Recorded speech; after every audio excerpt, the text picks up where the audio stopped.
shadows, Zeroden rise. Crimson twilight, terrorize skies. Wielding death, whispers cold. Grim embrace.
Hello, guys. Welcome, everybody. Welcome back. Welcome back. Dralkin, thank you for being here so early. Adna, kind of first. But Dralkin, redeemed first, making him first. Adna, while I was like prepping for live, I saw the your blurb or your walk on. I'm like, I'm not even live yet, blurb. Calm down. But it, it went off. So it is what it is. Age, what's going on? Tendo, the thing is, you said that, and I'm like, and I started like, you can't see my face, right? But I was laughing behind my screen because I was like, well, she's about to. So it's like I can hear her like exiting her stream. You know what I'm saying? So that was pretty funny. Hill, glad to see you here, buddy. Hill, who is not oblivious, though somebody might like to think that they are oblivious. Welcome in. Age the Wise, Fervine, B, thank you so much for the Prime sub. Let me get some music up and going so we can have some background music. Guys, I'm not really like looking forward to this part, but I'm just going to rip this Band-Aid off, get it out of the way, get it done. we'll kind of like go from there. I have like kind of written some thoughts down to help me kind of pace myself, but we'll see how it plays out. I'm gonna have like a little bit of a struggle with the pacing of this thing, but give me 1 second. No, that's not the one I want. What's the song I want? Here we go. Let's go with this.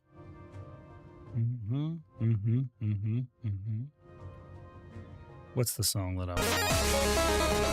Whoa, hey, whoa, where's Rick? With your 59, dude. 59. Thank you so much, Grizz. I appreciate it. 59. That is not the right song either. That's the wrong vibe. It's very active. It's a very active vibe. Let me find the right song. There's a song on here that I kind of like really like. That's kind of like in my head. It's vibing with me, but I'm trying to find it. Now we'll go with this one. Fuck it. Maybe we'll go with this one. This one seems a little bit too soft. Where is it? Where's the one that I want? I want one specific one, and I can't find it. I think it is this. Yeah, this is it. Okay, The Price of Freedom. I like this one. This will be good. This is the right vibe. Okay, give me 2 seconds, guys. Let me pull everything up. All right. You can jump in the Discord. Discord's not being transmitted yet. You can jump in there if you'd like, though. It's just not being transmitted right now. You can be in the channel. It's not going to hurt anything. I need to figure out how I guess I want to phrase this. So I'm just going to start, guys. Obviously, today's stream is, and again, I don't care how many people are here right now. I'm going to just start right now. If somebody really wants to watch this part, they can watch it in the VOD. I really don't mind. All right. I have to start with a preface. And the preface is about my guild in general and how my guild is operated. Because for some reason, people like to fetishize, or not fetishize, not the right word, but like fantasize in their mind about what the hunters actually are. And it's kind of funny. There was a one of my newer members, I think it was Chriselle. He and I were talking about generational differences, and it kind of like really brought it home for me why there's so many issues between some of the Zoomers out there and the existing hunters, and it's because we just operate very differently. Our mental capacities are different, and we'll get to that. I'll get back to that later on, but just kind of something interesting to think about. So, the Kinsworn Hunters. The hunters are unique to every other guild on Black Desert Online, and probably MMOs in general for a lot of reasons. Some of them I'll get into here. The original rule set that we kind of established around the Kinsworn Hunters is very much the clans from the Mech Warrior days. That was where most of our rooting is. So it's all based on kind of BattleTech universe clans, and that's a lot of the traditions we have are from, because that's the game that spawned us. We started a Mech Warrior, and we keep those traditions. And as time has gone on, we're a bit of an anachronism where most guilds don't operate the same way that these guilds used to back in the day. Back then, if you left your guild, it was kind of a matter of grave consequence. And nowadays, it's not so much the same. Everyone just feels free to guild hop. So the depth of relationships that people build between each other is pretty shallow, right? My guild is very much a close-knit community. The structure is somewhere between familial and militaristic. For those of you that are not in the military, well, you might think, well, what does that mean? It means this guild is designed in a way that lets you build meaningful, close relationships, both online and real life, that last for decades. We have rules we openly lay out from day zero. I can't even say day one. It's day zero. Before you even join, we lay out every single rule set so you can choose whether you want in or not. When you apply, we even try and dissuade you with some of the bigger rules that tend to turn people off. As long as you follow the rules, your membership will never be in jeopardy. We don't care what your gear score is, or what character you play, or how many hours you spend doing a specific type of content. We don't force you to show up for shit you don't want to be a part of, such as enforcing strict node war or siege war attendance to keep your position in the guild. We do, however, have other requirements that are equally enforced, as you may expect from other guilds. They're just different. We don't have that time requirement for node wars, but, we have a color requirement for your outfit. It's not bad. It's not malicious. It's just different. Music's loud. Okay, let me, it shouldn't be loud, but. Why is it louder? You guys said this last time. It was louder, and I don't really know why. Hold on, let me. me go back to it. I think the reason that it was loud was it was double playing. It shouldn't be louder than me. I should be way louder than the music. The music is sitting at like a nice 30%. So the music is still loud, you're saying?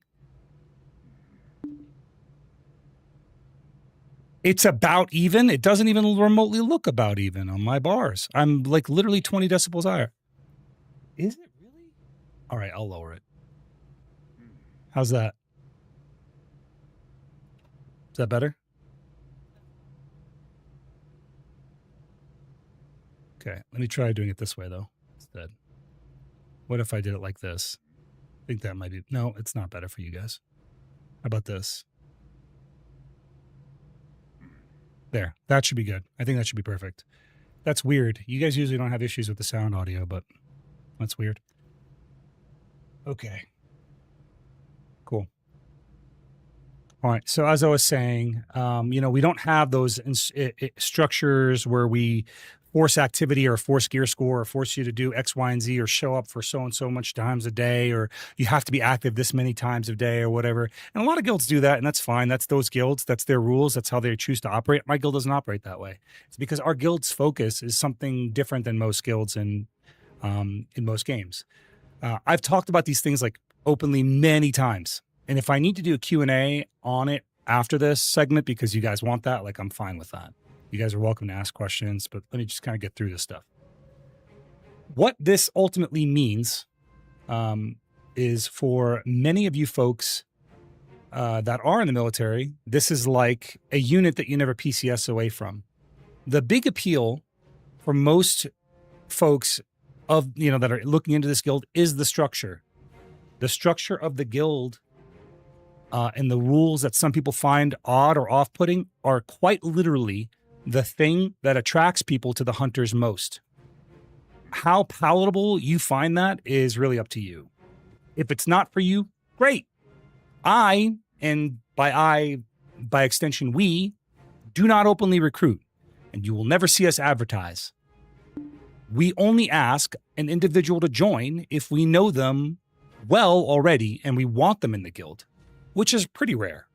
People that apply to the hunters, see the rules, understand what the guild's asking for, and think, fuck yeah, that's definitely for me. I want in on that. Those are the ones that we're interested in. We're not interested in the guys that feel like they're making a compromise that they are going to have to struggle with in the future, to maintain their loyalty to the guild, right?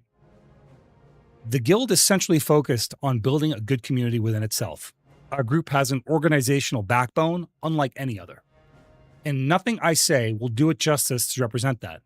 Words alone can't explain how many times someone has needed a strong support network, and we were exactly that. It can't explain how many lives were changed for the better, and how many people we have individually saved from self-harm, loneliness, financial ruin, homelessness, or any number of terrible fates that befall people. I can't tell you how many miles across the earth my guild has collectively crossed to be there for each other in real life.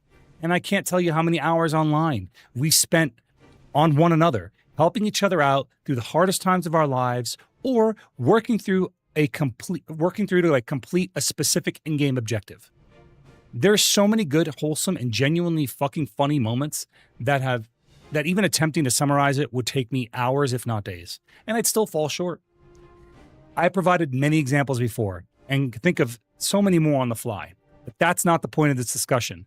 And I'm not trying to inspire people to apply right now when the guild is somewhat at capacity anyway. I just have to put them on hold anyway until we're not at capacity.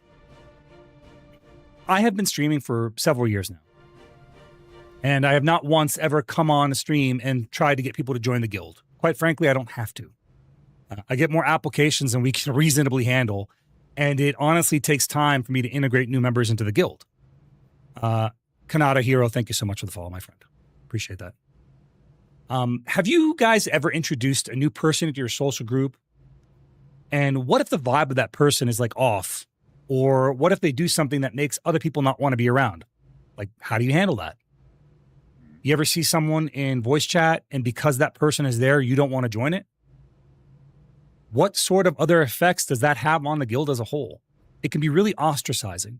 Most guilds do not take the time or steps necessary to vet their membership. They have other in-game focuses that are more important to them. And that doesn't make it right or wrong. We just have different objectives. In the hunters, the focus is literally the community. It means that introducing one person into that community can throw off an entire group's social dynamic, and it can be very detrimental to the guild. So we want to introduce people in slowly.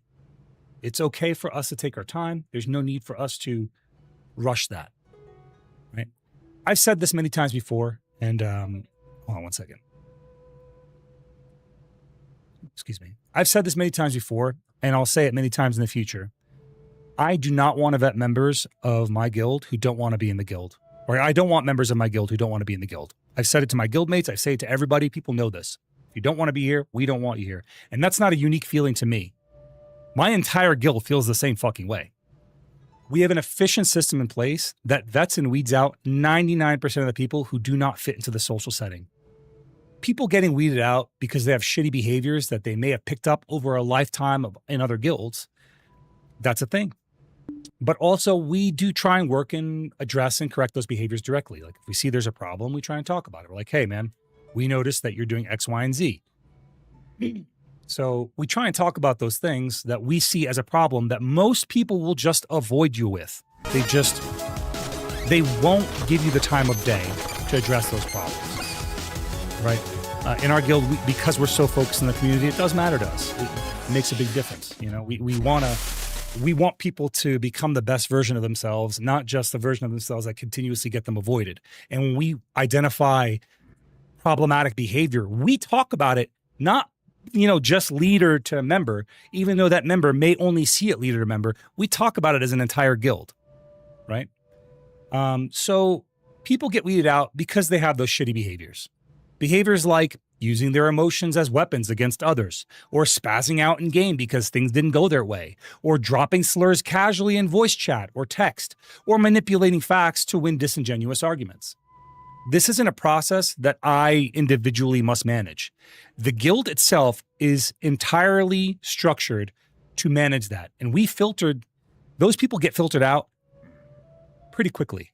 The guild is quite literally structured to resolve those sorts of behaviors. If there's someone who was a hunter and they're no longer a hunter, there's probably a very good reason. And they will never tell you what it is. I, on the other hand, have absolutely no problem telling you what it is. It's so if what we're saying is like, if what somebody you might have known was a hunter at one point and they're no longer a hunter, if it sounds like they've never done anything or anyone wrong, then they're probably full of shit. You can figure out that for yourself just by speaking to them with like a critical mind in mind. You can kind of observe their other behaviors. No one is perfect, myself included. I am, however, more experienced in the operation of my guild than any other human being on this planet. I've been leading this guild for literally 29 years. You could take the word of someone who either fucked up, flopped out, or crashed out, or you could just ask me and I'll lay it out. You can make your own decision. I personally do not care either way.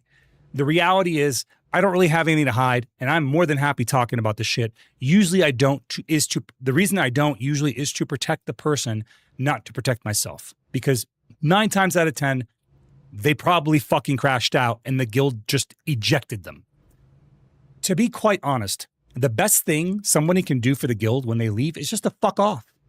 You didn't want to be here, and it's either one of two things. Like either you didn't want to be here or you weren't wanted here.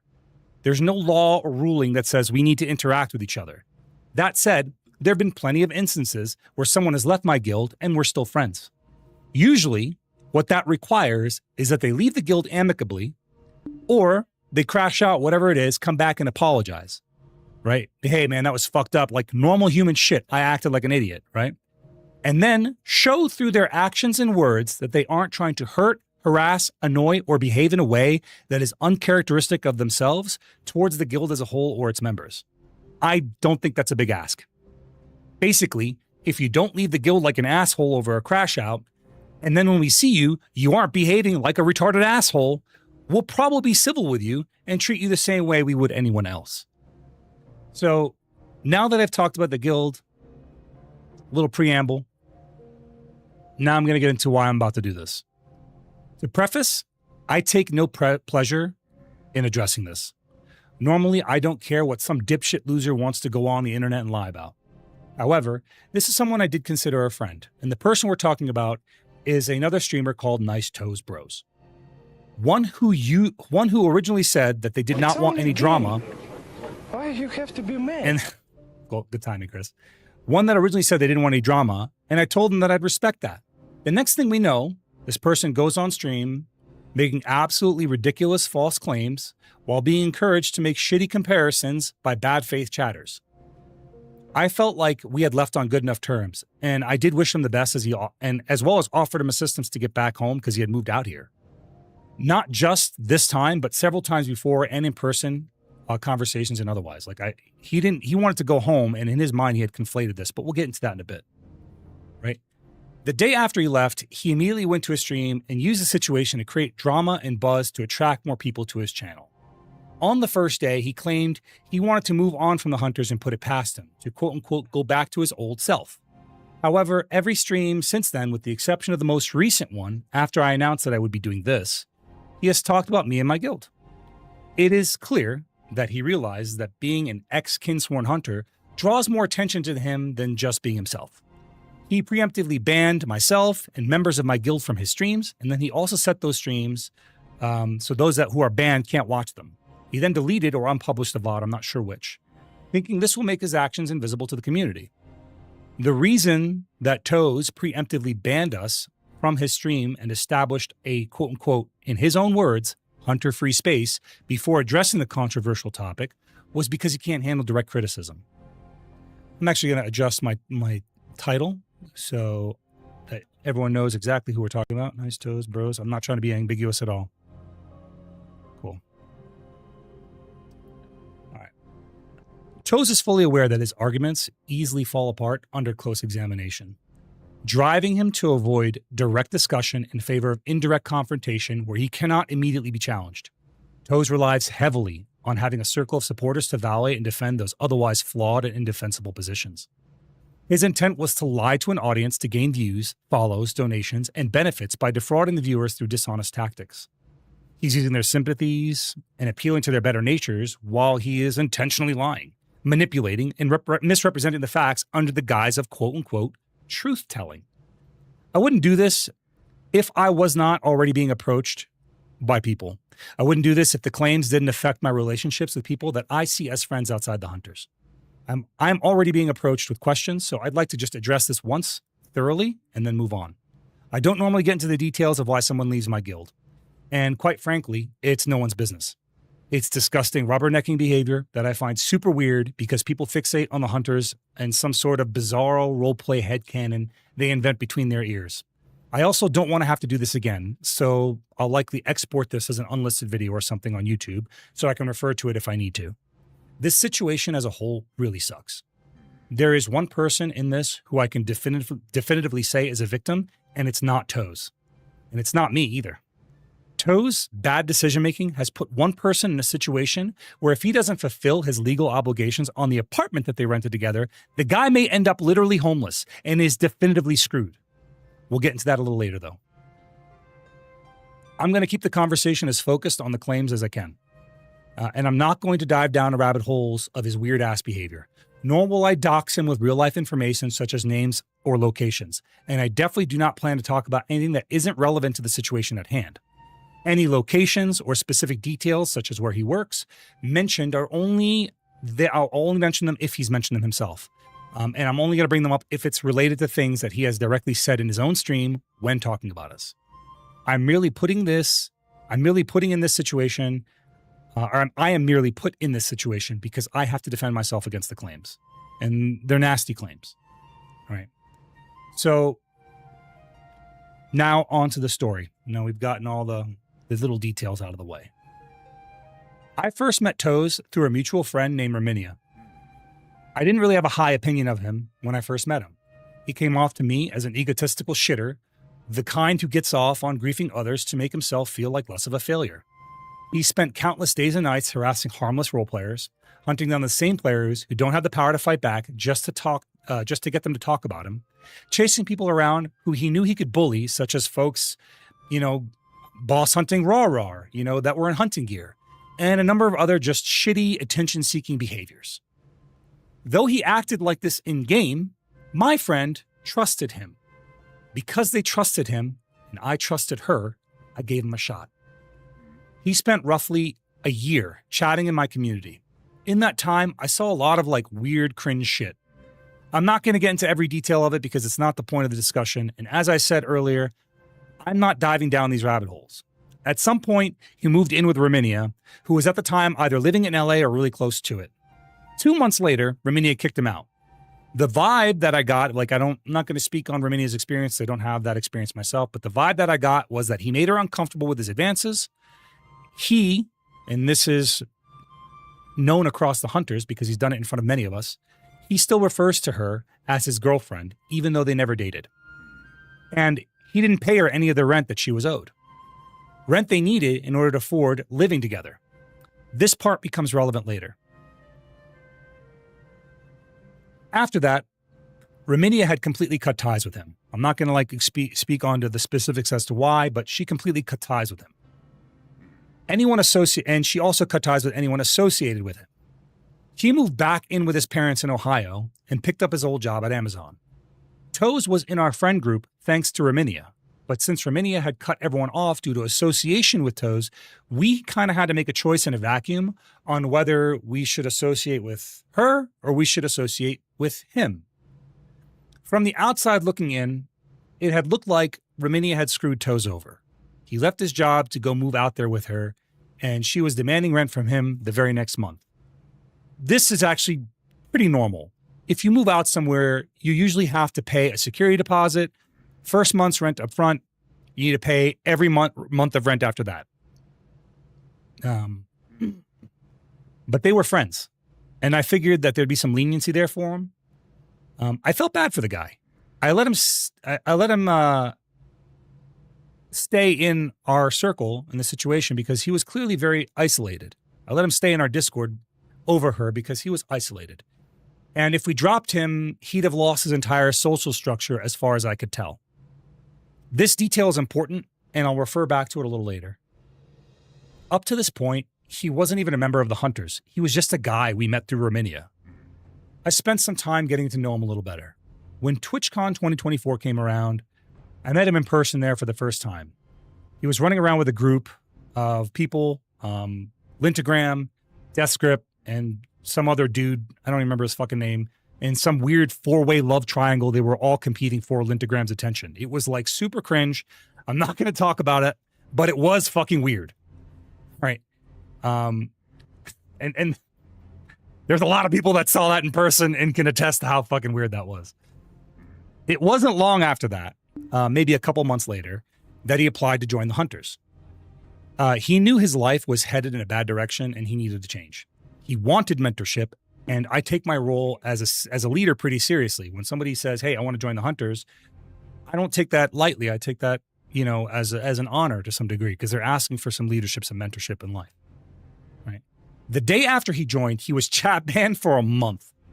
He was banned for saying to some role player, I think it was a Shy. I don't remember this exactly, but I do remember the quote verbatim.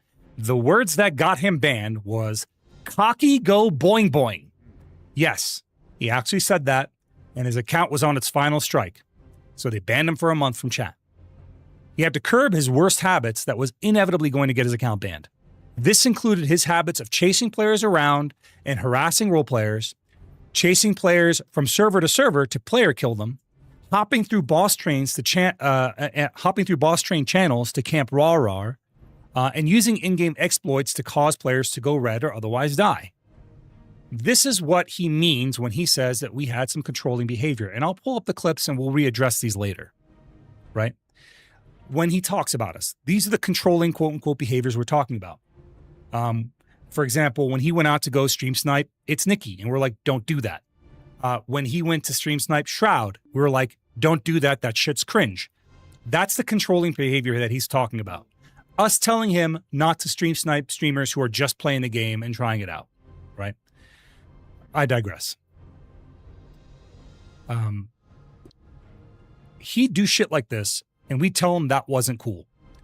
He didn't want to be associated. We, the guild, didn't want to be associated with that behavior, and it had to stop.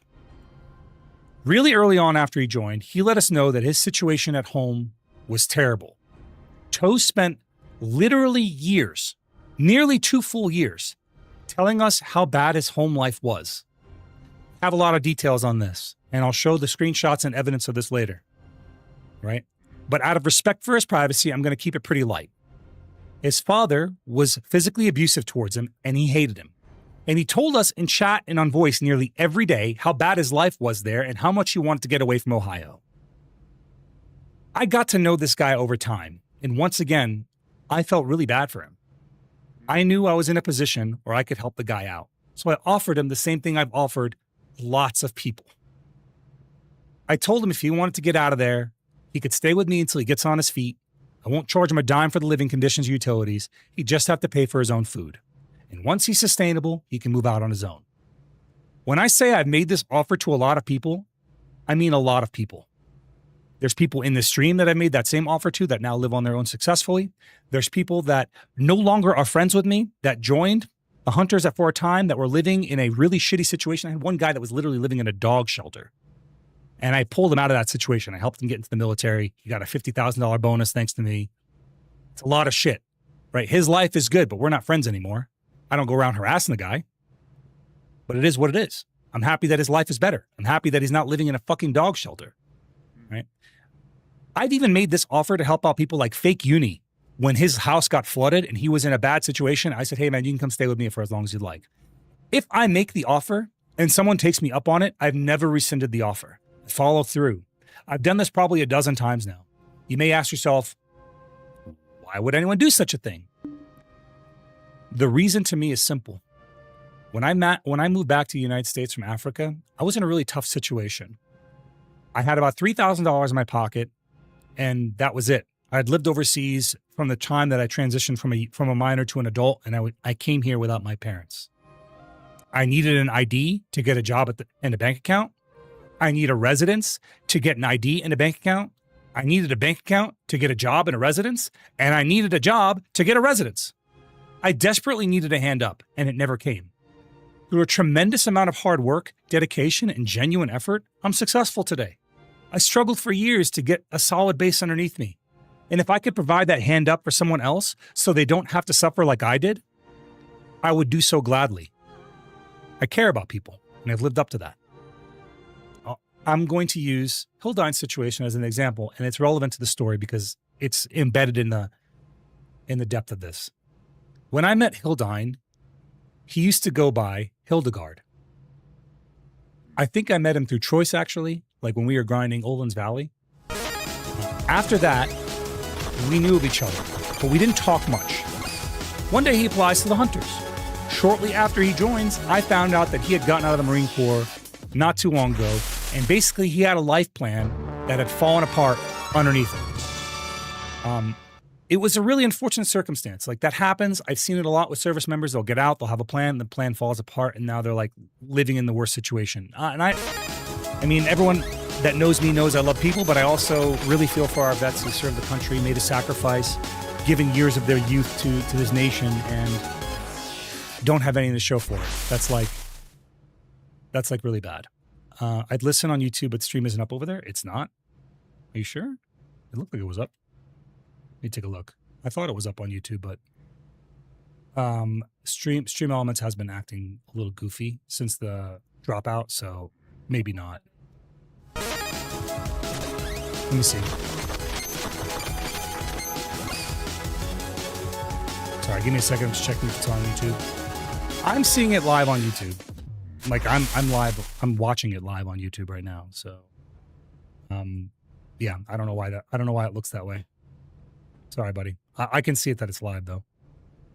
So maybe it's just YouTube fuckery, something with the thing. I don't know.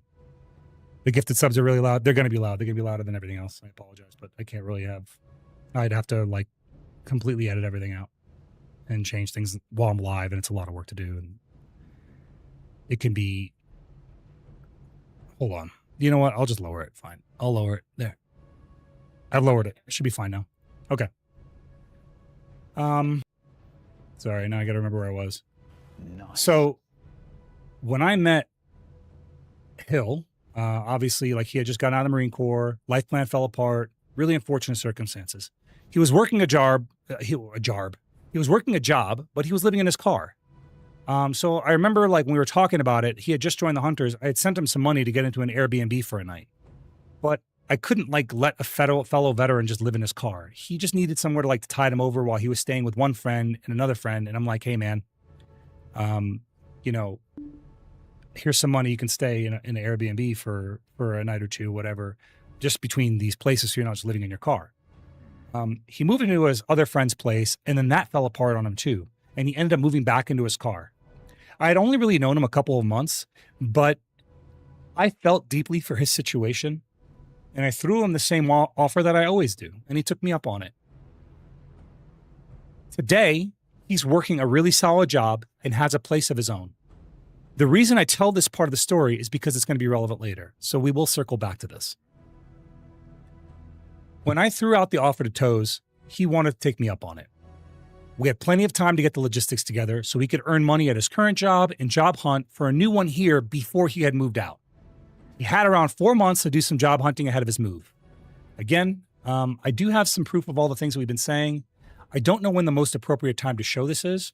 I suppose I can try and show it right now. See if that works out. If it's jarring or if it's disjointed, you know, I'll do it differently, but I'll just throw it up right now. So we talked a little bit earlier about his home life. I'll show you what I'm talking about.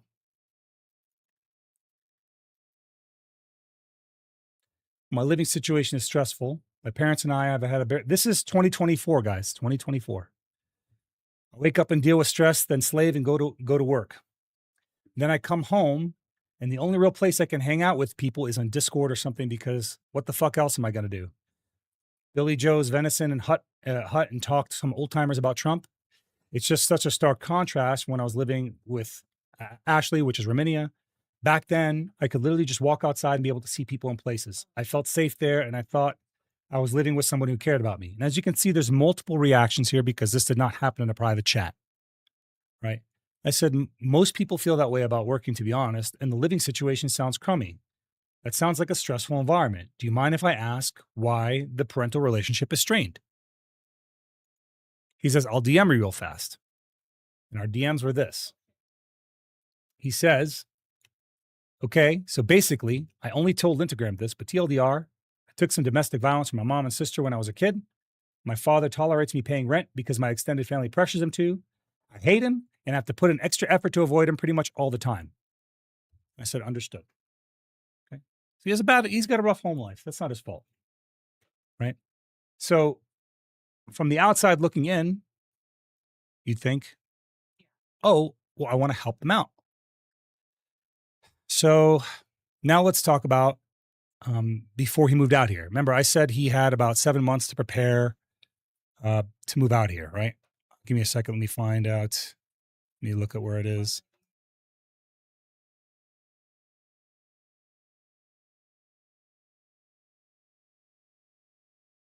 Okay. No, not that. There's a lot of stuff I have to like look at here. So like, I'm trying to see what's appropriate, what isn't appropriate to send. Sam, what drama is this? I'll get it. I can't be like, I'm not going to interrupt it and go back to it. The VOD will be up on Twitch if you want to see it, man. You can go back and watch from the beginning. Let's see here. Okay, so that was his home life before his move. Now, here's the job pickiness before his move. Remember, he had several months to find work, and you're going to see videos later on where he's going to misrepresent the situation and act like I brought him out to a fucking dead-end place that had no jobs when there's plenty of jobs here. But he also had time in advance to do this. We were talking as early as July about this, July 2025, right? He didn't, mind you, he moved in December, right? He said, I ended up calling someone a slur if I did work in customer service. Not going to lie. I'm like, that sort of mentality is going to keep you in poor for life, bro. You got to evolve or stay in the muck with the other bugs. He's like, true. I think the safest way would be transfer Amazon sites. That way I can keep my career choice. I only blocked out things that are locations and too specific, right? My only issue is the closest one to you guys is in blank Though, of course, I don't want to get my debts paid. I do want to get my debts paid down and my credit score back up first before I make any major moves. And I'm like, that is not close. That is really far away. He's like, yeah, that's the big issue with that strat. I'm like, you could still secure a job before you come out here. He's like, yeah, it's just a matter of finding a job that's right for me and one that I can get. I'm like, well, you'd be rent-free until you find work. Then you can move out somewhere nearby. That's if he stayed with me, which he didn't end up going, which that was not the route he took. He never actually stayed with me. He's like, that's kind of like my fallback if I get kicked out and absolutely need a place to stay. I don't want to be a leech. And I respected that I don't want to be a leech shit, right? So let me open up the next one. I'm like, if you're proactive and not reactive, you won't be. Think about it like this. You, right now, while you are in a livable situation, apply for jobs here. You tell an interview, you get the job. You move out here, you stay out with me with zero cost, work out for a month or two, depending on your needs, store some paychecks, and move out nearby. If you ever need anything, I'm in town. I plan to retire out here. I'm not moving again. He goes, I think this plan is more of a transitionary plan than Naku being dead broke plan. Again, I think the key is that would be the timing as to when I do that. I got my debts paid down. I finish up my RME classes and I'm a good, this is like some specific stuff about his job. I don't want to get too much into that. I'm like, so how long that would be, we think? He's like, if I put my nose to the grindstone, especially during peak, I could be finished probably by Christmas. Oh, that Christmas, just after Christmas is when he moved. I said, Jesus, all right, man. Well, if you have a plan for what you want to do, and I don't want to deter you from it. Pretty straightforward. He's got a plan. I'm fine with that plan. I'm just trying to help the guy out at the end of the day, right? So where was I with this? Yeah, so when I threw the offer, he wanted it. He had plenty of time to get the logistics together. He could earn money at his current job hunt for a few more months before he comes out. And then that gave him about 4 months, based on the time frame, to job hunt before his move. Instead of job hunting, he straight up didn't do that. He played Black Desert Online with every moment of his free time when he wasn't at work. And instead of job hunting, he just grinded or griefed someone in game. I personally went to places of employment in this town to get him contacts with people in charge of hiring at various sites and told him to follow up with them. He either didn't follow up at all or would call them one time and never again. So like, imagine you are the project manager of a construction site and somebody says, hey, are you hiring? And you say, yes, I am. And you say, hey, here's my number. Have that person call me. And I relay that number. And then that person calls them and he says, hey, I'm on a site right now. I need you to come in and put an application in. And they don't call you back. He wouldn't call them back either. This is childish shit. This is somebody who just doesn't really care to work.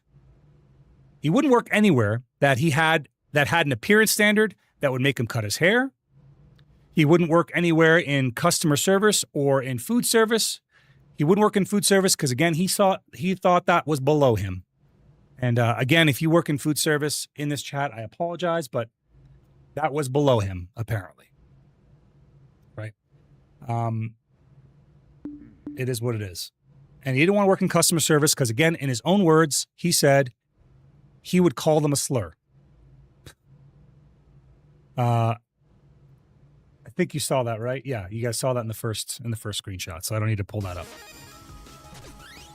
If I was absolutely same. If I was jobless, I would take the first job that I had available to me. Anyway, he didn't follow up at all, or would call them one time and never call them again. If they didn't keep calling him, he would consider that a closed prospect. When he finally moved out here, he told me he wasn't willing to work jobs that were food service or customer service related, that he wouldn't work anywhere that had an appearance standard that made him cut his hair. That was news to me because I know at one point he wanted to join the military, which makes you cut your hair. He then expressed a bunch of anti-US and pro-China sentiments to extremist levels. I didn't really know what to make of the situation, but he needed a job, so I continued to try and find him work that fit within his very narrow criteria. They literally told me to have him call them and they'd hire him. He'd call once, and I think they had him apply and refuse to call them back. Things like that would happen, and it was pretty common. This isn't happening in a vacuum, mind you. Where do you guys live? Where you guys live, they have Walmarts. Yes, Tulico, they have Walmarts, and Walmart is actually a part of the story, and I'll get to that in a minute. Everywhere you go out here, there are signs on almost every business that say, now hiring. Toes tries to sell some snake oil like there were no one out here was actually hiring, when that's not reflective of the truth at all. Chris, my own wife, hadn't worked a job in 5 years before we moved out here. And while he was here, she was able to find a work-from-home job within a week. The issue with Toes isn't that there weren't any jobs available. It's that he was so damn picky about the jobs that he was willing to work that he straight up refused to apply to some places until the deadline for his first month's rent both came and went. He looked at jobs in the food service industry or customer service or Walmart and Target as they were below him. If he worked at Walmart or Target, he saw those as below him, so he didn't want to work there. The reason he'd quote unquote, and you'll see this in the clips later, and we'll address it again here, the reason he drained his savings had nothing to do with the money that he was spending here, because aside from food, he wasn't being charged anything.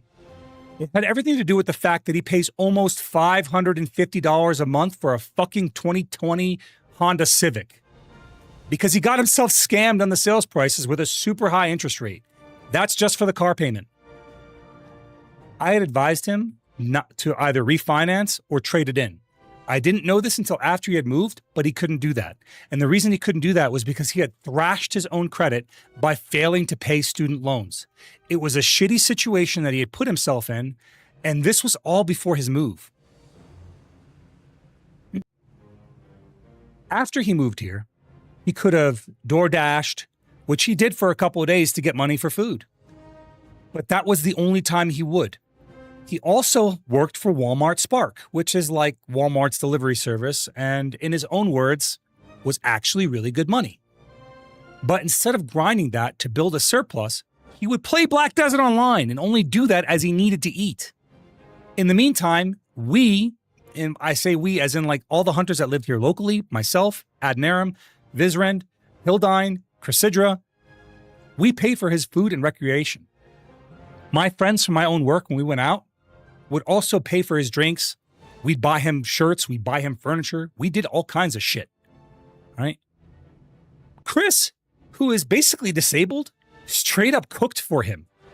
For her to cook for somebody is not easy. It takes a lot of effort for her to do that because she has rheumatoid arthritis. Repetitive motions such as cooking cause her pain. So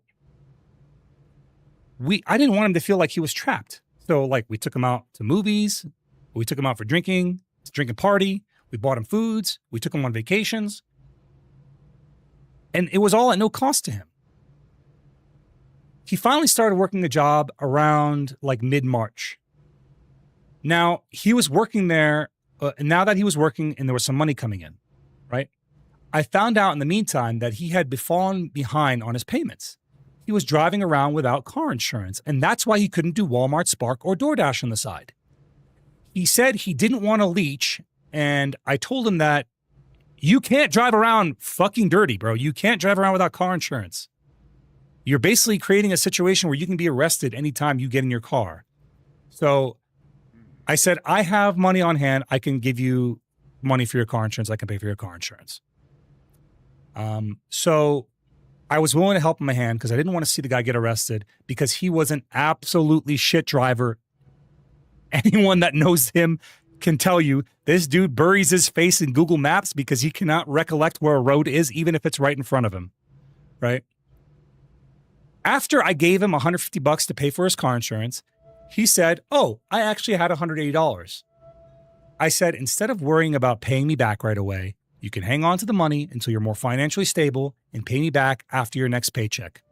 He was still pretty tight, so we continued to pay for his recreation, taking him out to movies and even grocery shopping just for him. When we went to the Oasis, for example, we paid for 100% of the transportation and the majority of the lodging. He had a 3-night stay in LA that only costed him $75. I don't know where else you could get that. I think I even bought the alcohol and the cigars while we were there. As always, he was only responsible to pay for his own food, and I even think that some of that was covered for him. He displayed a ton of weird behavior during the trip. But again, That's not the point of this, so I'm not going to dive into it unless I have to later. Anyway, during this trip, he kept saying how he was home, the trip being LA. I remember saying, didn't you only come out here for like a couple months? He said, yeah, but this place is home. It reminds me of my ex, and I really wanted to come back here. Mind you, the ex that he's talking about is a woman he never dated, which is Romania, right? A trans woman, so to speak. Well, not so to speak. She is trans woman, but, you know, a woman all the same, right? After the trip, we were hanging out, and I found out that after Rem had kicked him out, he was on the, like, I didn't know this until after the fact. So I know I said that, but I'm just like, I want to be very clear. I didn't know this until we got back. But when Rem kicked him out, he was on the verge of, and this is a trigger warning. I'm sorry. If self-harm is something that is a trigger for you, please mute the stream for a little bit, step out. I don't know what you got to do, but if it's a trigger warning for you, you got to be aware that that's something we're going to have to talk about. He was on the verge of suicide. He had nearly ended his life while he was in LA, and him being back there was a moment of triumph for him. I totally understood what that meant for him, and it really felt like he was growing so much as a person over the time I had known him. And he went from having like no social group, a low point in his life, living with his parents, nearly banned from the game that he was so invested in, to now living on his own and starting a life for himself and reclaiming himself and reestablishing himself as someone of value. He still had some, you know, like genuinely odd behaviors, but in some weird way, I even felt proud of the weird motherfucker. I thought, hey man, this guy's going to be all right. One day, he had one of his usual anxiety-induced crash outs in one of our Discord channels over something and expressed something along the lines of, quote unquote, being forced out into this desert shithole. And it was really out of the blue for us. We were like, what the fuck? I asked him where he'd rather live, and he said he wanted to move back out to LA. In my mind, I was thinking, like, you can barely afford to live in Arizona. How do you plan to afford to live in LA, one of the most expensive cities you can live in the world? I told him he should use the time here to not just find a job, but a career, earn some skills that he can take with him. And then when he has a solid foundation underneath him, he can move out to LA with those skills. This way, he wouldn't screw Hildine into carrying the burden of paying for an apartment that was made for two. Now, I'm going to show the screenshots of them kind of talking about their apartment, because mind you, the reason that he was bound here had nothing to do with the hunters. He fucking signed a lease with another person to rent a fucking place. Give me a second here. Let me pull up the screenshots, though. All right.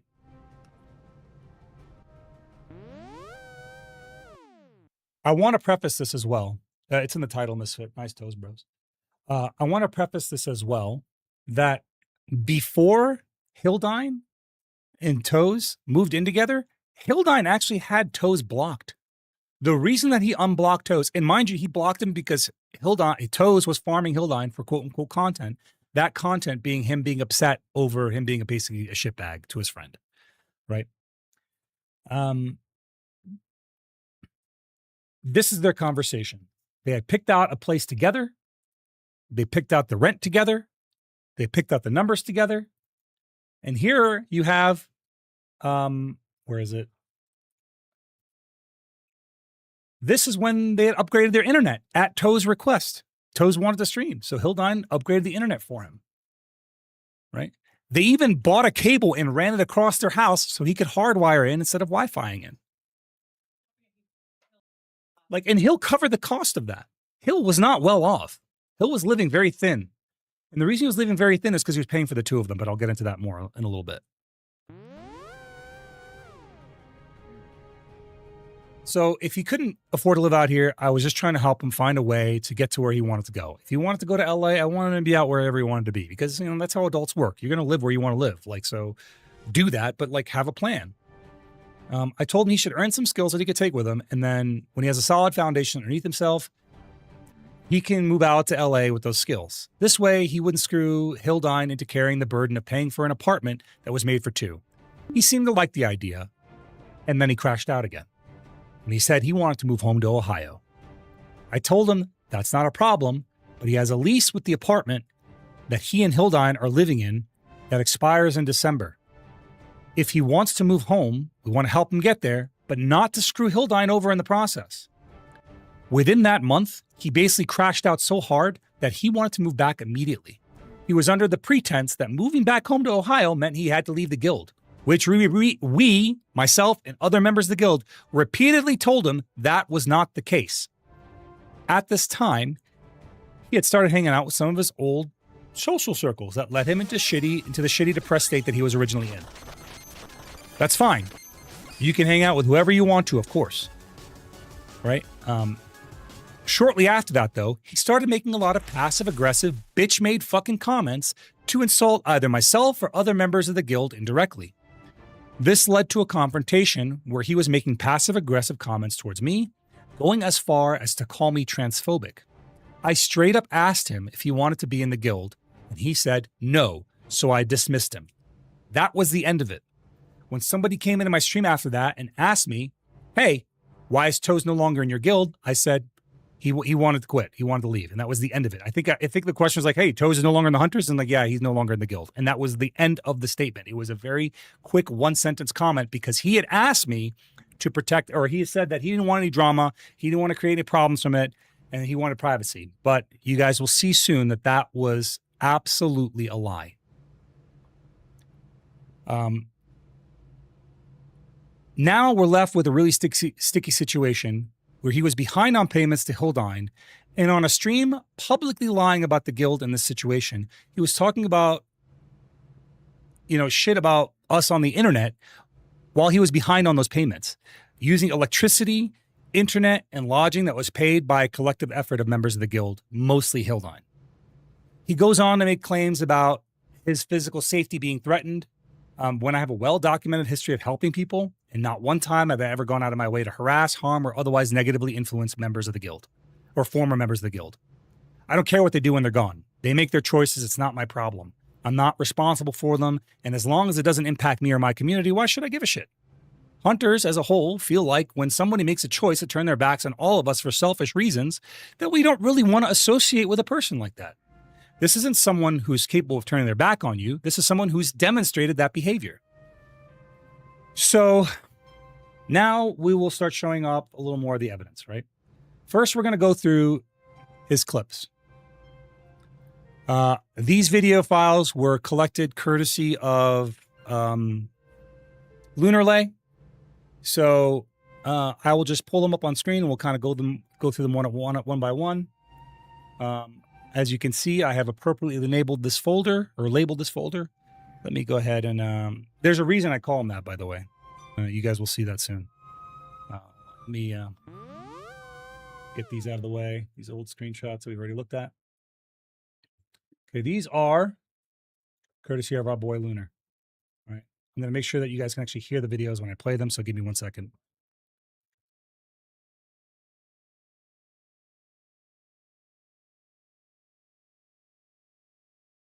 Hold on, I got to stop the music because I'm not sure if you guys can actually hear this or not. No, you can't. Give me a second. Let me adjust it so you can hear it.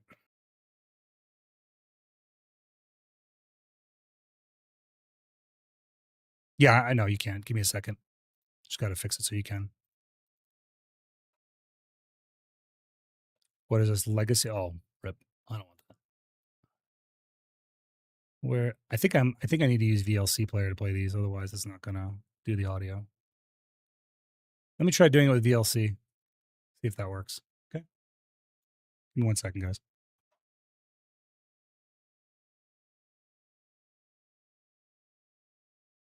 Open with VLC. Perfect. Okay. Before we get into this, I'm going to show you guys the screenshots between himself and Lunarlay, so you guys can understand the conversation that they had. And then I will show you my conversation with him as he exited the guild. So let's see here. Here's Lunarlay's conversation with him.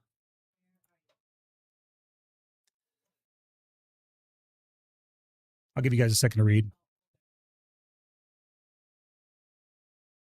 Lunarlay is asking him some basic preliminary questions. You guys want to read this out loud, or you guys can read it for yourselves? I'm fine with doing another one. He did. He absolutely manipulated you, Demise. He manipulated you and other people that were involved in it. Okay, I'll read it to you, no problem. Lunar says to him, we can talk whenever you're free. I'll try and keep it short. It's not for any content or any video. I just don't like hearing stuff from second and third hand sources because you know that can get misrepresented. If you guys don't know anything about Lunarlay, let me tell you one thing about Lunarlay. This man fucking despises liars. If you lie, if you are publicly lying and you're doing it for some kind of personal advantage or personal gain, bro, Lunarlay will come for your ass. Like, that's just how it is. He fucking thrives on this shit. He loves outing liars. It's like a personal fetish. I love it. When you hear it, it sounds way better than the voice in my head. Fair. Well, let me get into character for you. Yeah, I can clarify if you. No, I'm just kidding. Yeah, I can clarify if you want. I just don't want to get dragged into a long, drawn-out drama. This is him saying he doesn't want drama. My focus is moving on from the hunters and rebuilding my life. Mind you, this was after he went on stream and started talking about the hunters publicly. Sounds good. And yeah, it won't be drawn out. Actually, you know what? I think I should play the clips and then come back to this because that would make more sense, I think, timeline-wise. All right. Let me do that. So this is where Toes says it's a cult. He doesn't want to bother with them.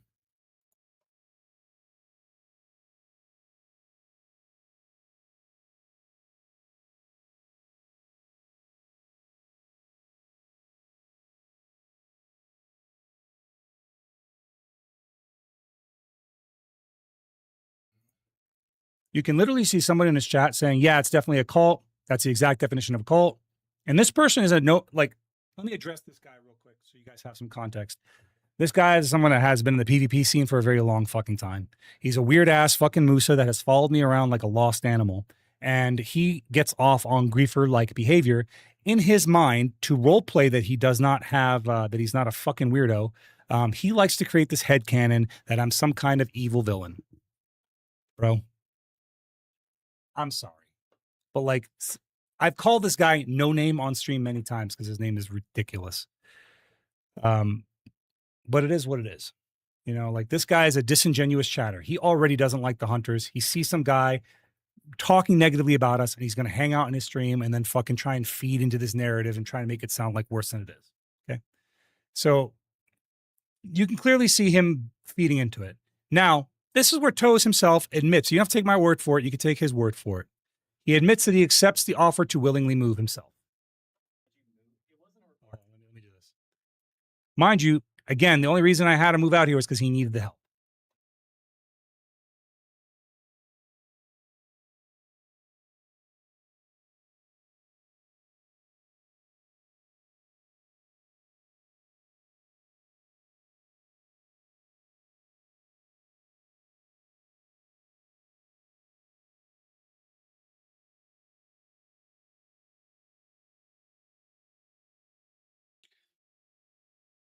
That to me is insane because it's not genuine to the truth. He was living at home, and as you can hear him say, I had a steady job, I had this and that going on at home. He just didn't like being at home. He had told us, excuse me, I'm still getting over sickness. He had told us that he was miserable at home. You saw the screenshots earlier where he's basically saying that he's abused at home and he wants to get out of the situation. And I think he had said to Chrysidra that he was on the verge of getting kicked out anyway. I don't know that to be true or not. I just know that that's the hearsay. All right.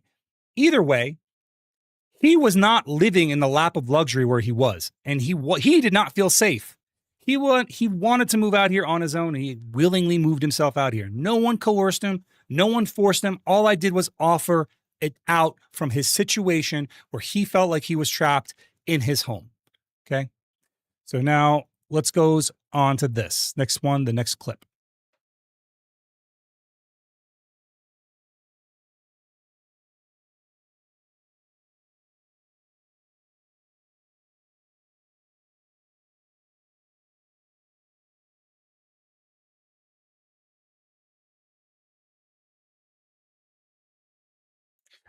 Where were these people when you were down on your luck?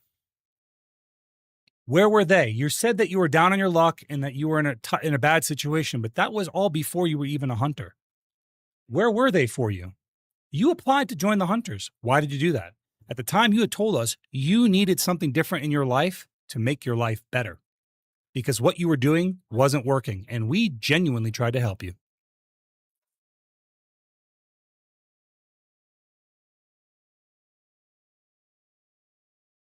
Why would that be the case? Why would the hunters be all you have? We don't advertise. We don't invite people. We don't seek people out. Bro, if the hunters are all you have, maybe it's because either that's what you want, because for me, I would love that. I love that the hunters are they're there for me. It's not all I have in life, but I'm so happy that I have them, right? Or it's something that you did. You are the result of your actions.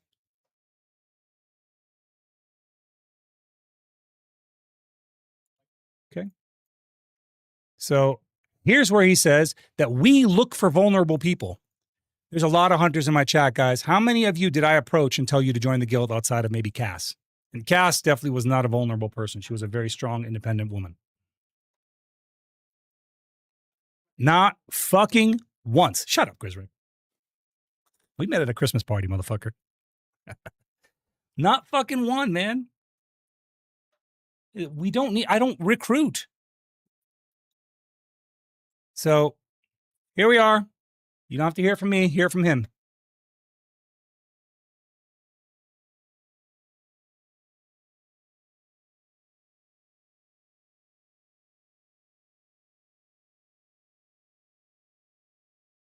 So what you're saying is we didn't reach out to you.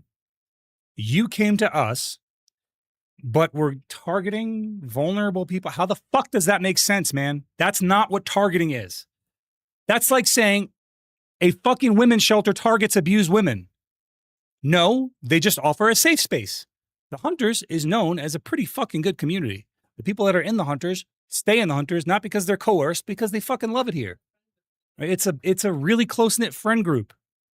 That's appealing to a lot of fucking people for a lot of reasons. That's not targeting, you dumb fuck. God damn, bro. Who taught you your fucking trade? Who told you you could work with men? Jesus Christ. Cass is trash garble. Shut up, Heavens Will. All right. On to the next. Hold on. So, here's his next clip.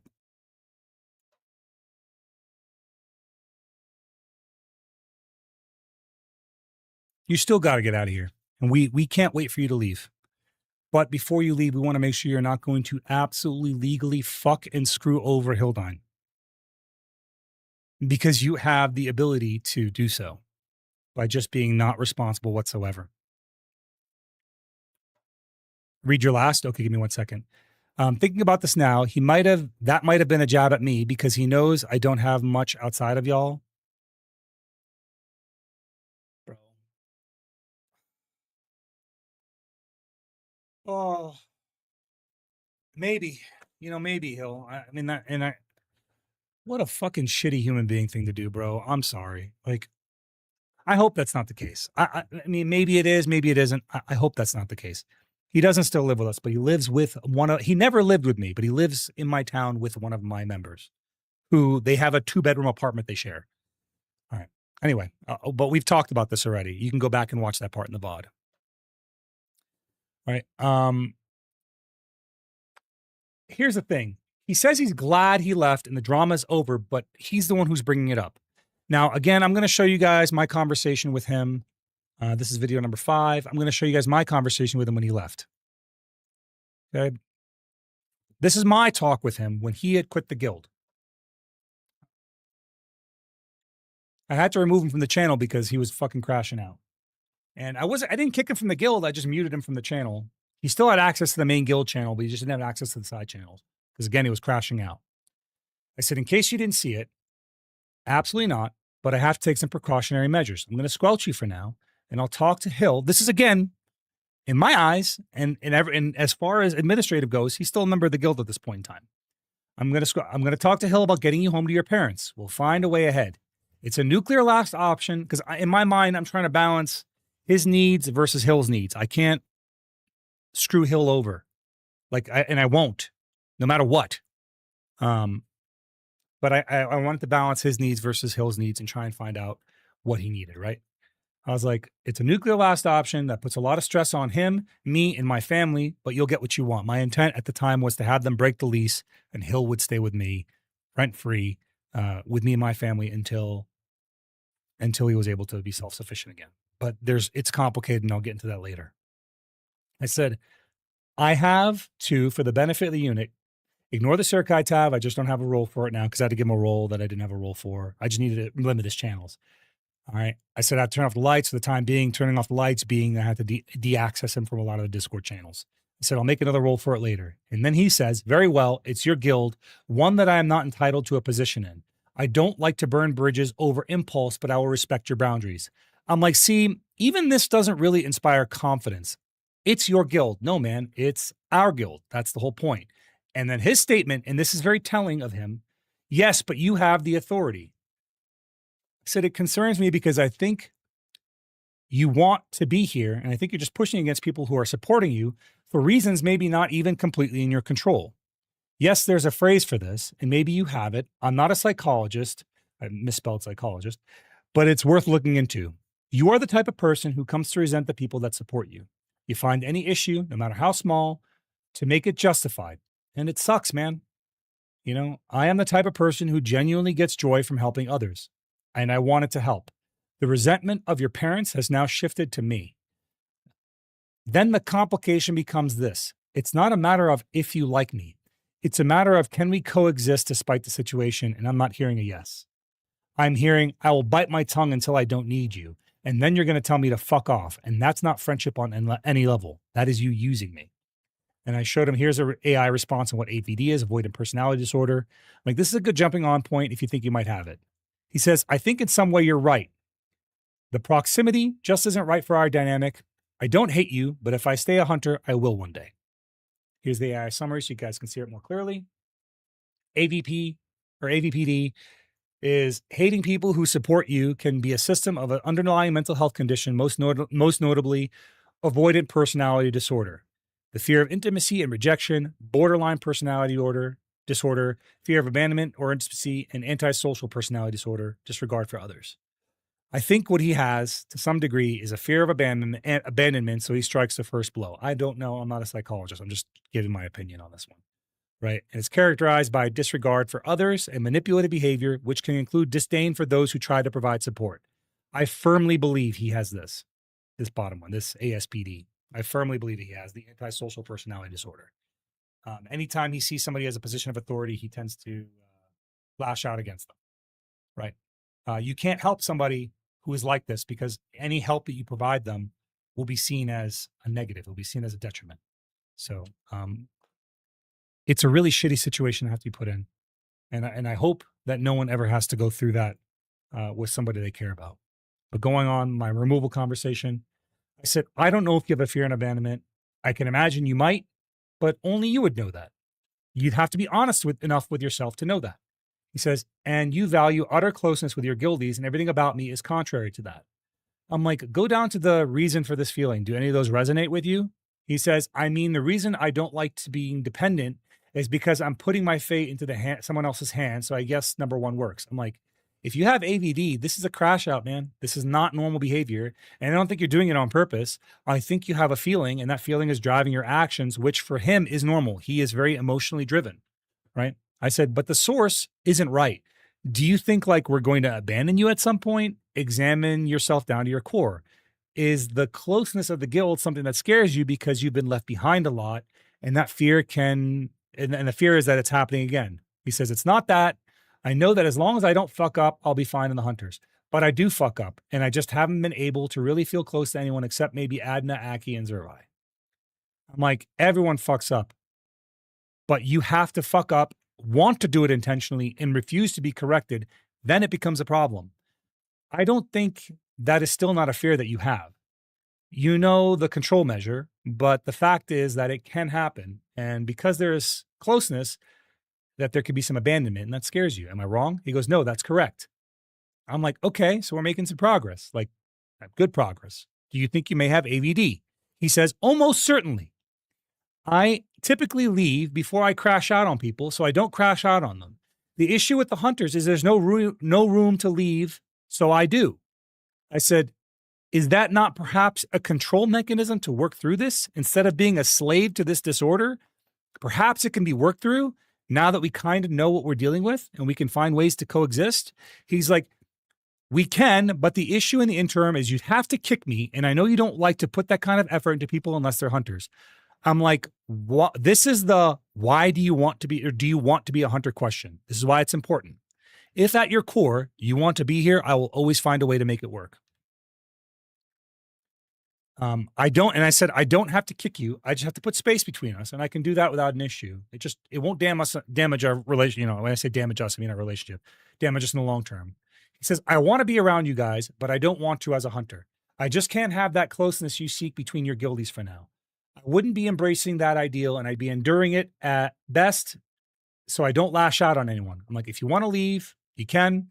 It is breaking of an oath that you swore to us. Come hell or high water, no matter what, that we stay together. You have a choice now to stand behind that yourself or to break it. I'm like, to be absolutely clear, are you saying you do not want to be a hunter? And this is his own words. It's a betrayal, but it's a sword I'd be willing to fall on for the good of the unit, making himself out like he's a fucking martyr, like he's doing us a favor by him quitting, which is not the reality. But, you know, now that it's over, I'm so fucking grateful. All right. I'm like, all right, man, I'm going to remove you from the hunters. I'll talk to Hill when he gets home, and we'll figure out the logistics. They'll be quiet for a while, but whether that evolves into bad blood or not is totally up to you. Definitely doesn't have to be. Now, when I say they'll be quiet for a while, what I mean, just to be very clear, is when somebody leaves the hunters, we have to examine their actions if they're going to be malicious when they leave, if they're going to tell a fucking story that's not reflective of the truth, which is exactly what happened here. So all we do is we just hang out. We just pull back and watch. And he, you know, immediately showed his true colors. I said, he goes, no, it doesn't have to be, and I don't want it to be. I still like you guys, and I'm just not cut out for what you're building. I said, realistically, it just matters how you tell your story. If you make us out to be villains in a narrative, of course there will be bad blood. If you realize that your AVD is causing issues within the guild, and it's hard to build relationships like that, and that's your story, then there's likely never going to be a problem. You ultimately choose how you portray it. On a side note, seriously, get a therapist about the AVD thing. You can figure that out. It can be worked through. So I'm not being malicious. I'm not being nasty. I'm just like, okay, man, it's time for you to go. It's time for you to go. He said, would it be okay if I say it's a mutual understanding type of thing? Like there's no bad blood or anything, just that the guild ultimately wasn't right for me. I'm like, of course. I'm like, I bounced you from the guild and game. It's likely going to disconnect you if you're fishing. He goes, all good. Thank you. On the bright side, our amicable parting will do wonders to squash people's cult narratives. Remember that when he went on stream, he immediately was feeding into something that we all know, every fucking member of the unit knows is just bullshit. We know where the fucking rumor came from. It came from a white supremacist guild on fucking Black Desert Line to make us look like we're something we're not, right? Here he is. Oh, it's going to do wonders. It's going to be great PR for you guys, huh? Like, dude, fuck you, man. I don't need your fucking PR. I'm like, naturally, I ask that you keep everything you learned about hunters personally confidential. Like we're talking about interpersonal relationships. Don't share it with anyone, and obviously we'll do the same. He says, I said, none of that shit holds any water anyway. We've never gone after people who quit unless they did so first, right? And look at this cringe shit. Of course, we're still allies after all. Smiley face, like, bro, shut the fuck up. Like, I was cringing internally, but I left it alone. I said, I'll talk to Hill and find out how we're going to get you back home. Like, I'm not pleased about any of the situation because ultimately what he was asking for was a tremendous debt to be placed on Hildine. I said, I've already sent him a message. He said, I'll talk to my father as well to pound out the details. Guess I better put my 2 weeks notice at work. I said, I would wait until I talk to Hill so you have the logistics put together. He goes, yeah, true. I'm like, Hill knows you're moving out. We have alternatives prepared, but if you can give him some money to help him out for the month that you were there this month, that'll be good. And I said, you don't have to pay me. I said, you don't have to worry about the $150 I lent you. Use that to help you get yourself back home. Give Hill some money and use the rest of your paycheck to get yourself back to Ohio. Now, there's some legal complications, but we'll get into that in a bit. Okay. So you can clearly see, was I malicious in this removal? Am I going after him? Did I initiate this? No. I just asked him, do you want to be in the guild? No? Okay. You don't have to be in the guild. Bye. Okay, we'll get you, you're stuck out here, whatever. We'll get you back home. I'm being very reasonable with the guy. I'm trying to fucking help him out, even though he's not a member of my guild at this point, because he's still a human being and he still deserves the help when he needs it. He still should go home and live safe and comfortably. Like, I think that's just normal shit. All right, let's go back to his clips. Right? keeping all that in mind, remember, this is what his video said.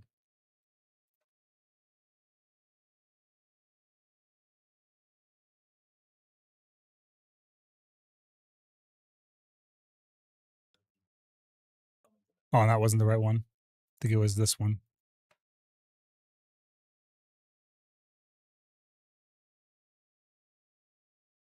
Sure. And here's his next clip.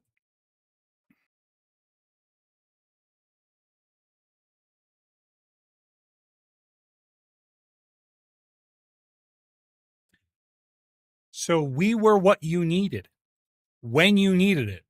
And when you didn't need it, you dropped us. What does that say about you? Are we the bad guys here? I don't think so. I think you're clearly a manipulative user. I think you're the type of person who will use somebody to get ahead.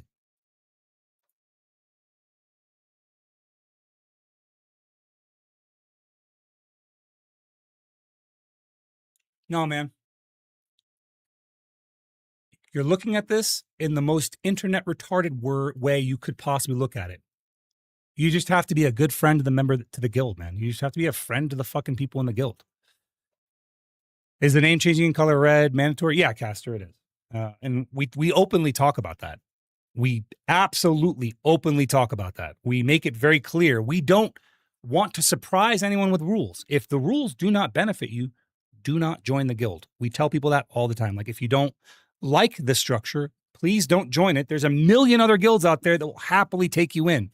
But if you want to be a member of the Kinsworn Hunters, surprise, you got to look and act like a hunter. All right.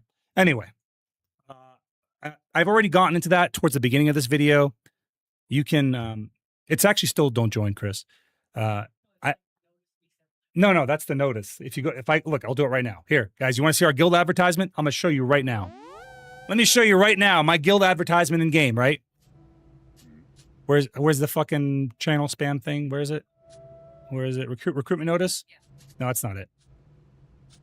Where's the channel spam one? Well, I've never used this fucking thing. I haven't used it in years. Where the fuck is it? I don't remember how to do it. To the right by leave?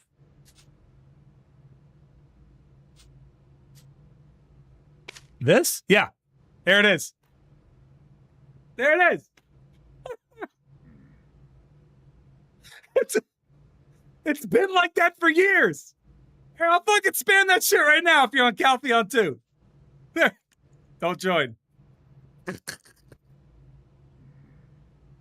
We don't advertise, dude. We don't advertise, motherfucker. Very clear about this. Been that way for years, man. It's not about to change. No, hold on. Wait, somebody else is Tengiri. Recruiting people who don't have the game installed who suffer from at least 98% blindness. So who the fuck is the boy? Bro, W's the boy, bro. W's the boy. The guild Tengiri. That's their recruitment notice, dude. It's so funny. Oh, God, dude. That shit's so funny. All right. Back to it. Back to the drama. Sorry. They don't have it installed, so they can't see his recruitment. All right. So again, he says it's not all bad. So the times that we went on vacations together that costed him nothing, the times that we took him out to eat on our dime, the times that we took him out to drink and fucking party, the times that we threw parties to welcome him to the community when he moved down here, the times that we did all the things for him wasn't all bad, bro. Wasn't all bad. Laruvix just messaged me a game.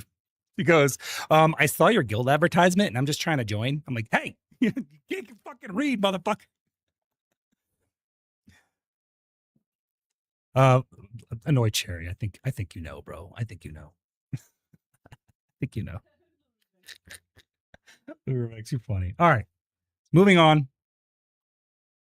Let's address his next claim. Guys, if you missed the beginning part of this, you just have to watch in the VOD. I'm not going to go back over it. because it's too much to go back over. I'll make it into a video at some point. Mind you, remember, he said earlier in the video, earlier in his own words, earlier in the text, he doesn't want any drama. He just wants to move on. Now he's doing an Ask Me Anything section. Is that reflective of somebody who doesn't want any drama and just wants to move on? When I was asked, why is Toes no longer in your guild? All I said was, yeah, he's no longer in the Hunters. That's reflective of somebody who's respecting somebody else's wishes that says they don't want drama and want to move on. Did he respect it himself? Not at all. Let's look again.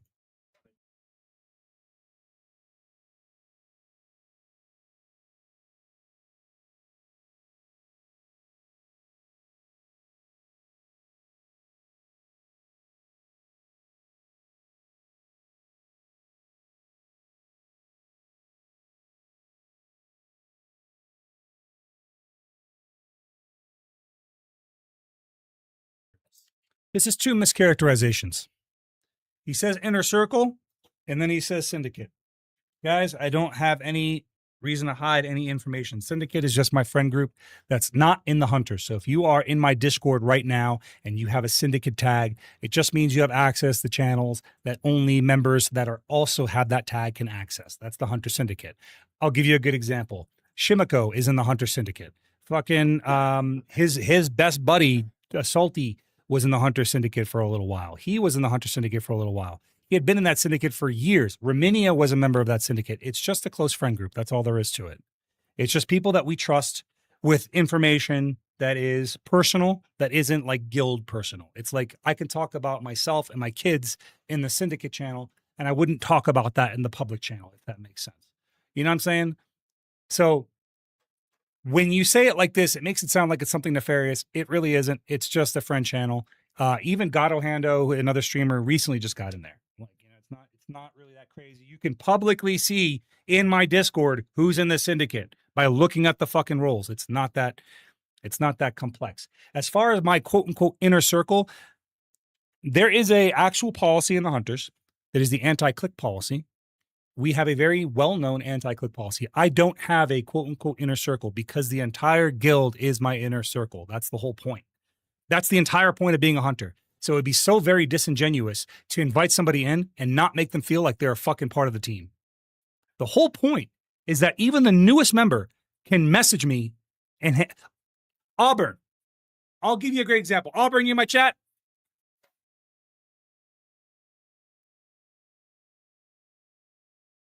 You might not be. Okay, Auburn. When we met, were you a hunter? When we met in real life, face to face, were you a hunter?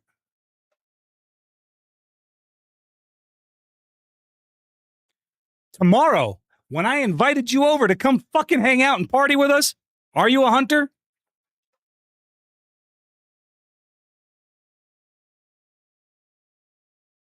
Exactly. That's all there is to it. The whole guild is the clique. The whole guild is my inner circle. I treat everyone like a fucking member. And AuberX is a brand new member. He just joined this fucking month. That's the kind of, like, there's a fundamental misunderstanding about, like, the way that the old guilds in the olden days used to operate versus now. Guilds are like fucking communities, man. And adult relationships take work. You have to want to work at having the adult relationship. Otherwise, you just don't fucking have it. You don't have the relationship. I never invited you to party. Last time I don't want you there. That's obviously why. Don't you live in like fucking Antarctica or some shit? Excuse me, cough. Made myself laugh. Okay.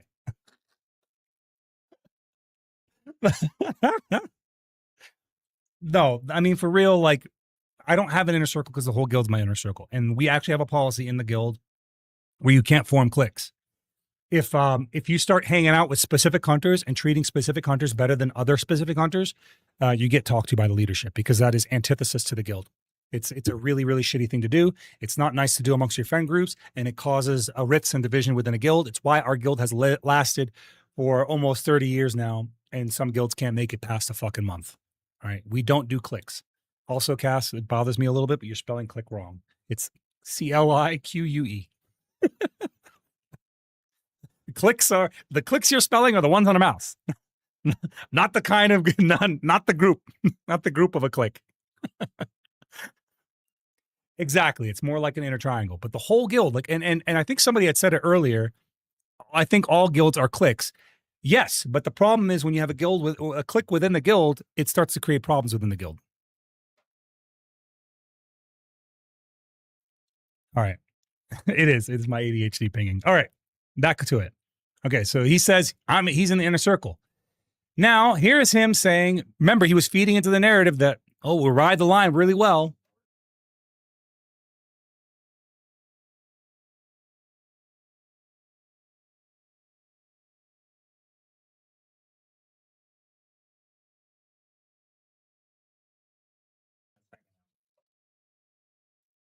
You heard it yourself. Nothing culty happens. It's a whole bunch of friends hanging out, and that is the fucking truth. That is the meat of the guild. The guild is a whole bunch of friends hanging out. We go do real we like to do shit together. Just a couple of weekends ago, we went all to Cass and Maz's wedding. We went out to eat to a bunch of fucking places. We partied, we drank. It was good. Anyway, and there's not like I get nothing from that. There's no gain for me. Just friendship. Okay, so here's Toe saying that moving out caused them financial trouble.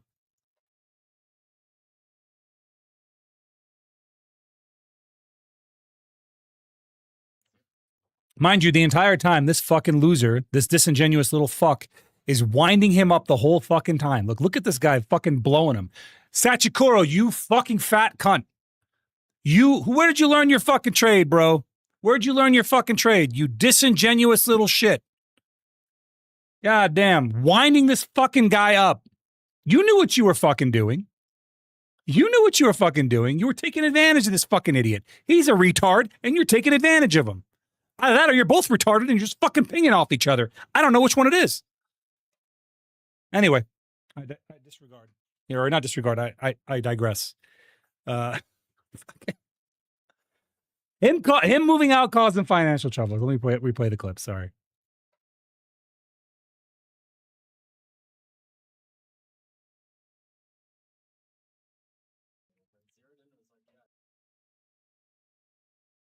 Yes, that did happen. I said everyone is hiring out here. I didn't say just quit. I told him to find a job before he came out here. You know, but like either way, he said it himself. I didn't have a great job. And he complained to us in voice chat very regularly how miserable he was in that situation.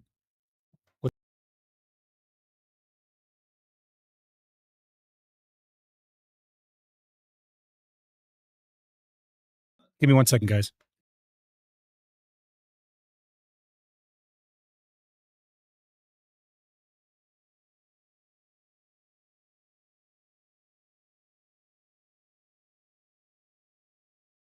Sorry about that. Answer was asking me about altar of blood shit.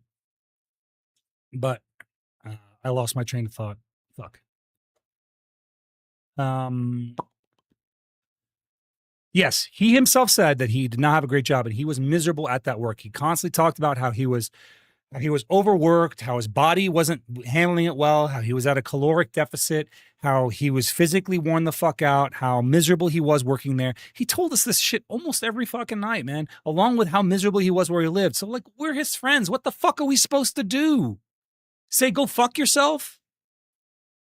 Like, and hearing all these problems, be like, hey, bro, we can offer you a better way out here. We can offer you a better life. Like, that to me seems like just good friend behavior. If I see somebody suffering, I can't just let them fucking suffer. I'm not that person. I'm not capable of it. Either way.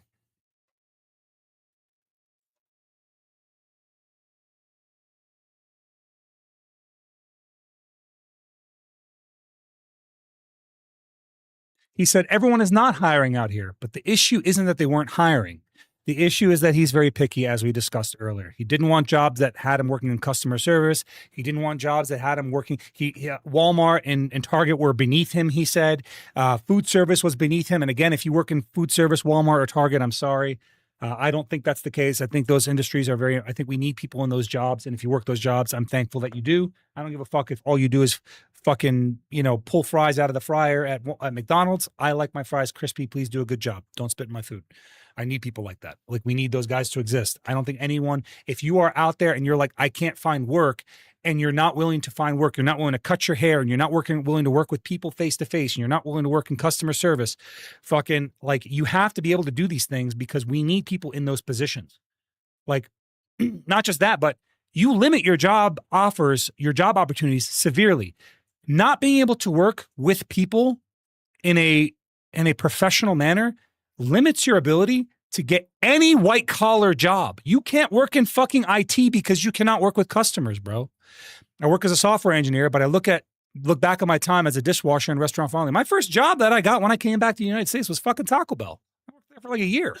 At one point, I was working fucking 4 jobs at the same time. I worked at Taco Bell, I worked at McDonald's, I worked at Applebee's, and I worked at Cutco. I was working all those fucking jobs simultaneously. I was sleeping fucking 2 hours a night and popping no-dos before I go to bed because energy drinks didn't exist. I pop no-dos, go to bed, wake up, and go to fucking work.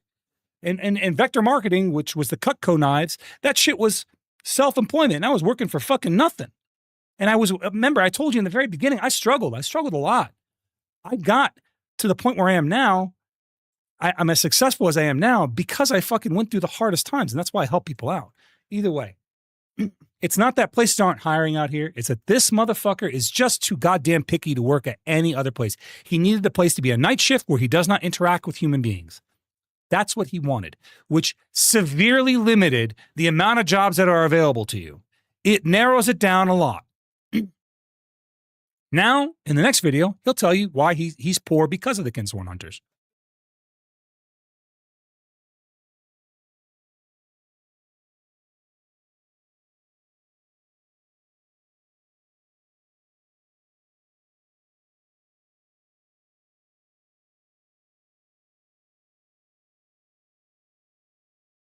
Wow, he bought you a name chain? Dude, Slightly Rain, you're such a fucking hero.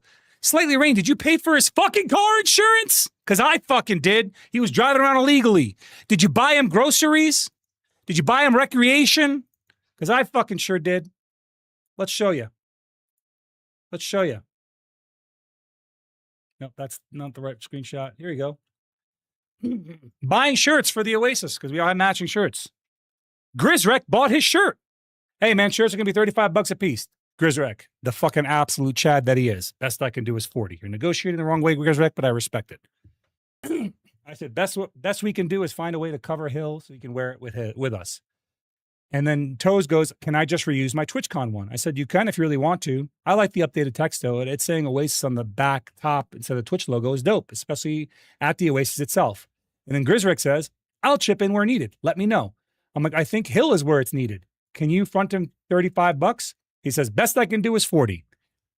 Grizrek paid for both their t-shirts. He bought both of their shirts. Just because. He goes, oh, I don't know why I sent you the money. I'm like, you sent it to me? He goes, yeah, you slut. I said, I can give it to Hill, I guess. That'll work, right? I'll just buy his. He's like, yeah, use the rest to buy yourself something nice. I said, how about I use the rest to buy nice Toes Bros shirt? That was Grizrek's generosity to Nice Toes Bros. Just give him a shirt because he wanted to have him match the rest. Here's Chris Sidger's generosity. Z said he has no problem with you coming by tomorrow. Just come by whenever you want. Just note that if it's before noon, I won't be awake. He says, pog, because he's a fucking Zoomer. It'll probably be around 4 or 5 or 5 or 6. I do DGen hours. Chris says, works for me. Do you like Taco Bell? He goes, absolutely. I want to see if we can pick up some from tomorrow so you can come by. He goes, thank you. I need junk food in my diet, and it consists almost entirely of chicken and rice and veggies. Chris bought him food. That's one of many times we bought him food. I bought him tacos, I've taken him out to like local taco shops, I've taken him out to pizza places, I've taken him out to fucking movies, I've taken him out all over the goddamn place. Here's Hildine. Hildine, who's living with him, fucking broke as fuck because the guy wasn't paying shit for a very long time, scraping by, right? Did not have the money, could not afford to. Are you free today? Z is asking if you want to watch a movie. What time? In about 2 hours. Sure. I'm leaving for Z's at 6, by the way. All right. I take it we should eat before. He says, I'm probably going to bum some food off Z, which I am fine with. I do not have a problem with helping my friends out when they need fucking help. If they need food, not a problem. I can afford food, man. It's not a big deal. Again, showing proof that he is willing to accept food and money, because this is important later when he says he didn't. Hildine, you hungry? Yeah, I got one meal left for today. All right, I'm about to make hamburgers. We don't really have anything to go with it, though. Or we could just do those tomorrow, and you could do hamburger helper tonight. It's up to you. He says, we'll do the hamburger helper, and then I'll pick up chips at the gas station tomorrow. All right, sounds good. Again, Hill, not really able to afford to cover somebody else, affording to cover him. It gets better. This is text between myself and Adnarum, another member of my guild. Hey, Naku's broke as hell, so I figured it'd be nice if you ordered some pizzas. I'm just going to get cheese unless you guys have a specific request. She says, I'm down. Does Naku have a favorite type of pizza? I totally pitch in to get him one if we could take it home. I said, you could throw in 20 if you want. I'm going to order 5 pizzas and one of them so he could take home with him. Bet. Dude, 5 pizzas is like 60 fucking bucks here. It's like 60 to 70 bucks. All right? I'm not trying, I mean, it's okay. You know, I'm trying to help out a fucking homie. I want him to eat while he's at my house and have food to take with him. And Adna threw in a 20. Here's them talking to Naku, or at the time, Nice Toes Bros. This is Nice Toes Bros. Fucking got caffeine and gas, headed down to me. This is me and them. Got caffeine and gas, headed down your way. Meet us downtown. Bring Vizrend. Oh, you meet downtown? I'm like, yeah, we need 2 cars anyways. The boys are, this is me and Adna talking. The boys are light on cash because Naku hasn't started working yet. I got the kiddos with me. If we eat, we got to cover them. He did get a job though, so silver lining. She goes, yeah, Hill I already told Hill I got him if money is a concern for eating out. I took them out fucking bar hopping all night that night. We spent probably like $300 to $400 on them, and then fucking Hildine threw up on me on the way back. All that time we give him grief because of that. That was the fucking night. This motherfucker threw up on me on the way back. Piece of fuck. Yeah, so fucking threw up in my car, threw up in my steering wheel. Anyway, as you can see, we paid for him that night. We did talk about it. All right. This is Adna talking directly to Naku, or at the Nice Toes Bros. Adnarum and Nice Toes Bros talking directly. I might have to take you up on that grocery shopping offer this weekend if you're down. Thank you for letting me know. I'm absolutely down. It'll need to be on Saturday because I have to go to Tucson on Sunday. But yeah. All right. Thank you. Saturday would be perfect. I have the whole day open. Groceries at 1? Sure. BDO cheer in a fucking text message like it's normal. Hell yeah. Okay. This is what they spent. $269. $207. Grocery shopping for just him. Not somebody else, just him. But you know what, man? Slightly Rain. Big fucking W, bro. You bought his name change, man. Fucking Slightly Rain. My hero. Yep. Hey, can we get a clap? Clap. W's in the chat for fucking Slightly Rain. W's. All fucking dubs, bro. Slightly Rain. You paid for a fucking $10 name change, not his fucking $150 goddamn insurance, not his fucking groceries, and that, you didn't even get a fucking thank you for that shit, bro. He's thanking you, though. He didn't thank us. Thanked you, though. I don't fucking know. Ridiculous. It's ridiculous. It's an absurd thing. It's a lot of chicken and rice. Oh, that's because he ate more than chicken and rice. But I digress. That's not really the point. Let's go back to the videos files. Fucking all dubs, Slightly Rain. I'm being sarcastic, but I really don't have any issue with Slightly Rain. I mean, I get that he probably was sold some fucking snake oil here. Either he was sold incidentally that snake oil, or he wants to believe a nasty narrative. That's up to him. My point is, though, that motherfucker got duped. All right, and that's fine. I'm glad that he bought his name change. Good for him. Fucking all right. Not that he's ever going to appreciate you for it. He'll turn your back on you when he doesn't need you anymore. All right, let's continue on. The next video. Toast says he doesn't want money from the support from, or he doesn't want money or support from hunters. This is him saying he doesn't want it, mind you, after he's already accepted it in the thousands. Remember, gas for trips, fucking food, beer, Alcohol, like, oh my God, bro. He drank me out of fucking house and home. He drank my whole fucking alcohol supply. I have a, guys, I have like an alcohol system in my house that works like a potluck. You bring your drink and then you can drink it whenever you're here. But if you want to drink somebody else's drinks, cool. You're welcome to bring it. You can drink as much as you want. All we ask is that you bring a drink of your own. That's it. That's the system. Not complicated. Just come by, bring whatever the fuck you want. You can drink whatever you want. But at some point, sometime down the line, put something back. The motherfucker drank me after. He drank all my fucking alcohol to include my personal stash. Wait, this there's a bar? I'm in. Caster, bro. Yeah, like we do. Hold up. You know what? Can I move my camera over there? I'll show you guys my fucking selection right now. Hold on.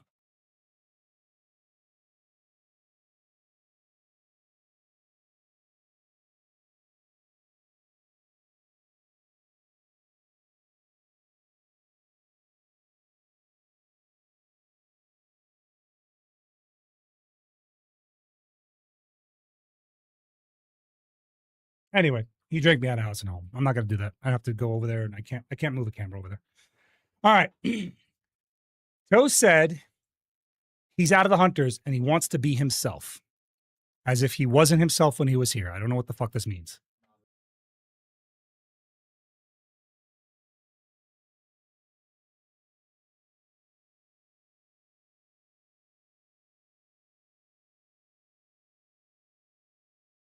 Remember, he said he joined because he was down his luck. He had no one there for him. And now he's got his community. That's so convenient that they're there for him when he's fine, right? But it's also kind of wild to me that you make this claim, like we are preventing you from being yourself. The only thing we stop you from doing is haranguing and harassing other fucking random people in a video game. That's literally it. Boogie, welcome in, bud. Welcome in. We're still in drama time. This is taking a lot longer than I expected, but we're going through it. Those of you guys that are coming in late, sorry. You're going to have to watch the VOD. There's going to be a lot of information in there. Yama, thank you, bro. Appreciate you. It starts nearly at the beginning of the stream, and it's been going on since now. I don't know if I'm going to export it to YouTube. I'm going to try to. It might be unlisted if I do, but yeah. I mean, I'm just trying to address some shit, so I'm getting to it. But I basically talked about my guild, how it's structured, and how we've taken care of this person to the best of our ability. You're coming in a little late, so there's going to be a lot of context missing, but you're welcome to watch through it later on. It is informative. And if you don't know anything about the Kinsworn Hunters, or maybe you heard some nasty things about us, it's actually a really good, it's actually a lot of information for you specifically that you can learn about. But I appreciate you, Pookie, man. I'm glad to see you streaming, man. I am glad to see you streaming now. But yeah, without further ado, we're going to keep getting into this.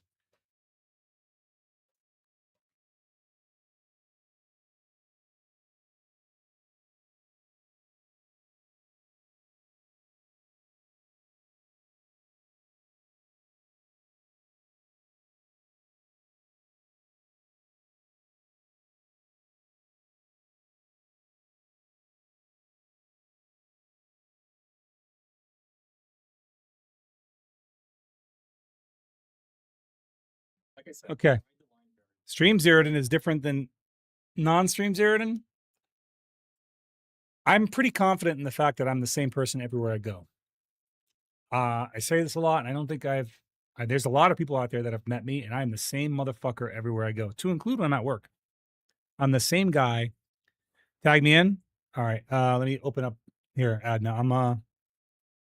Go ahead. I've opened up Discord. You can talk. Adna wants to say something. All right, so I'm one of the local hunters. I've hung out with Z quite a bit. Give me just a second to mute stream. I'm hearing myself. Okay, there we go. So, I mean, the thing that I didn't expect when meeting Z, because I met him prior to becoming a hunter, I wasn't expecting him to be the same person online as he is in person. Like, a lot of people say, oh yeah, I'm the same in person or whatever, and then they're totally different. Z was being genuinely honest. The only thing I think he doesn't sell hard enough is that he gives amazing fucking hugs. Just throwing that out there. You put me on the spot, Adna. I know, right? You put me on the spot, Adna. But literally, like, you are the same person. When it comes to guild stuff, if anything comes up, you're a good mediator. You have specific ways of handling it at different junctures depending on what's needed because, we're all really close. We all know each other well. Like you cater to the needs of the people there at the time. And that's not you like putting on a facade or anything of that nature. That's you just giving someone what they need in that moment. And I think that's actually a sign of emotional intelligence. But I digress. I appreciate you, Adna. Did you have anything else before I return to this? No, you're good. Sorry. Sorry. You're good. No, you don't have to. You don't have to apologize at all. I appreciate the interjection, even though you embarrassed me only a little bit. All right, forget everything that nerd said. All right, no, for real. I'm the same guy everywhere. If you've ever met me in person, I'm the same person that you talk to in person that you would talk to online. I don't behave differently. The difference for some people when they go from being a member of the community to being a member of the guild is that I have an additional role of leadership, and I take leadership very seriously. I'm there for people when they need me to be there for them, and when he's talking about quote unquote dropping the hammer, that's just good old fucking truth bombing you. This motherfucker would have an anxiety attack and I'd walk him through that shit. And if that was me not being the same fun-loving Zeroden that I am on stream, I don't exactly come on here and fucking pretend like I'm a rodeo clown. There are some shit that I don't like and I just don't engage with. And then there's a lot of things I do like and I think it's fucking funny. I think for the most part, most people that know me know I'm a chaotic person. I find a lot of things to be very funny. But yeah, the only key difference is the role of responsibility. That's really it. When you're a member of the Hunters, I just have an additional role of a responsibility. And we actually explain that to people when they join and be like, hey, just so you know, you might know Zeroden on stream, just understand that as you become a member, he has the additional role of also being a leader. So it might strike you as a juxtaposition here and there. Well, I didn't come to yours. Well, I didn't want to be at yours, Gwen. You told me you were serving escargot, and I made it very clear that I hate snails. It's not that I'm allergic. I just hate them. I would have picked them up and thrown them at you. You're not married? Coward. Okay. So fucking, let's continue on. Zeroden, on stream, off stream, allegedly not the same person, but very much the same person. And again, and later on, I'm going to show you guys where he is very clearly willing to lie.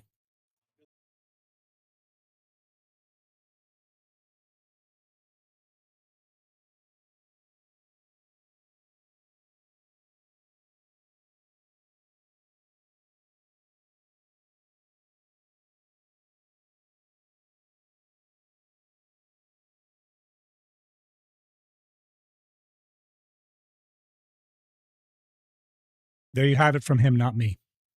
Remember earlier when he said that he was quote unquote down on his luck. This is what we're talking about. He said this to us. We took him at face value that he wanted change in his life, and we brought change to his life that he asked for. And we offered him many situations to get out of his terrible situation that he complained about daily. The problem is when he moved, he realized that he would have to be an adult and pay rent like everybody fucking else. That's crazy. Here is how Zeroden punishes people. Oh, I can't wait to hear this one. I haven't heard these, by the way, guys.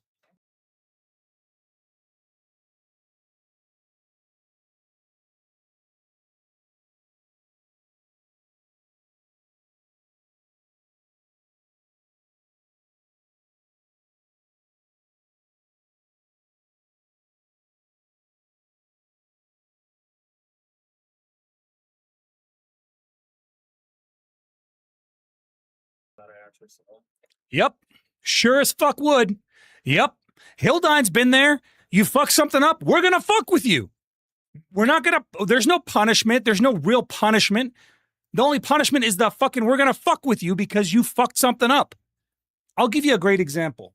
We had a guy that claimed that he had blacked out and he did something fucking stupid during that blackout.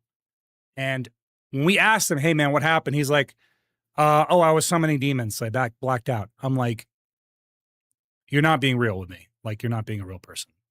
And they were like, no, man, these rituals, they take them out of me. I'm like, if you make me go back to the guild and explain your fuck up, as you fucking blacked out because a demon, you summoned a demon, I'm going to do that. I'm going to do exactly what you asked. I'm going to tell everyone what you've said to me, and you're going to get fucking destroyed. And he's like, that's what happened. I'm like, have it your way. So I did that. And this is the instance he's talking about.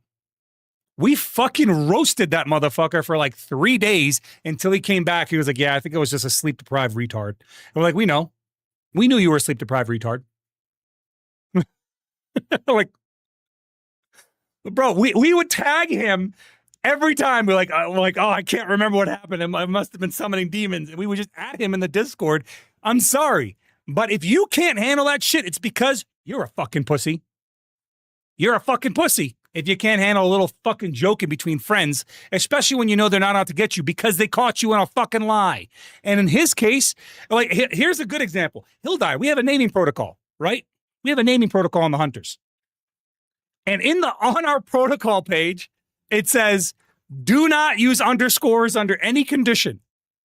And Hildine, I love fucking Hildine.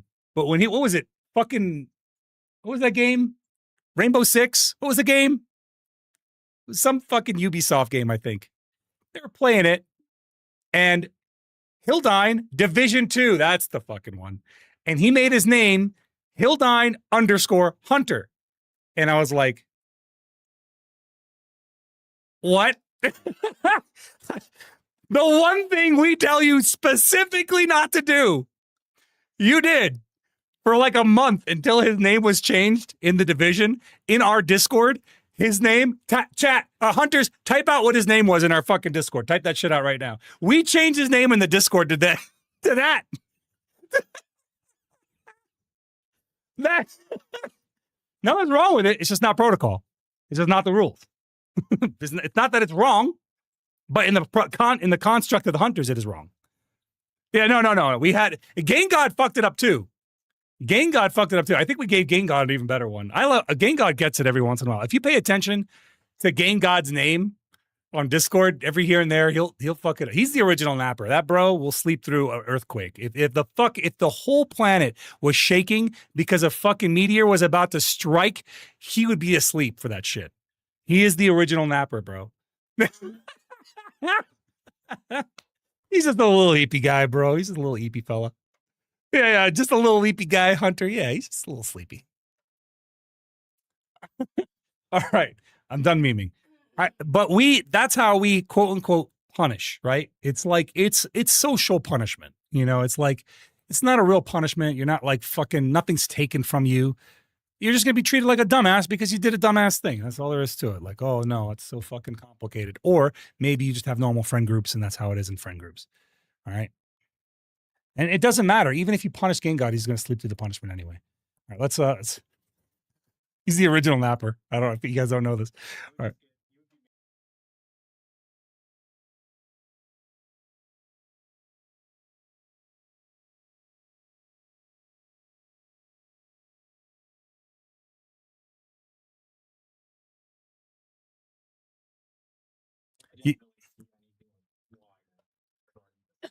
Yeah, our discipline, we just we're gonna roast you. You're gonna get roasted.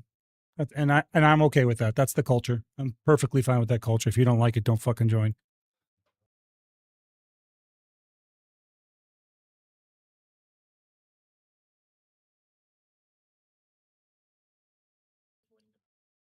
What a bad deal. I'd take that deal. Chris, would you take that deal? That deal? Say yes. You take that deal? I'd take that deal. Who'd take that deal? Instant friend group? Instant community? I'd take that fucking deal. That's a damn good deal. Yeah, well, what do we have to do? We got to change our name so we look like one of the members of the community? Oh, yeah. I'm in. If you don't want to, don't. Fucking straight up don't. We tell people do not join if any of the rules do not jive with you, bro. Yeah, I'd take that deal. That's a damn good deal. All right, let's keep going. The evil Zeroden.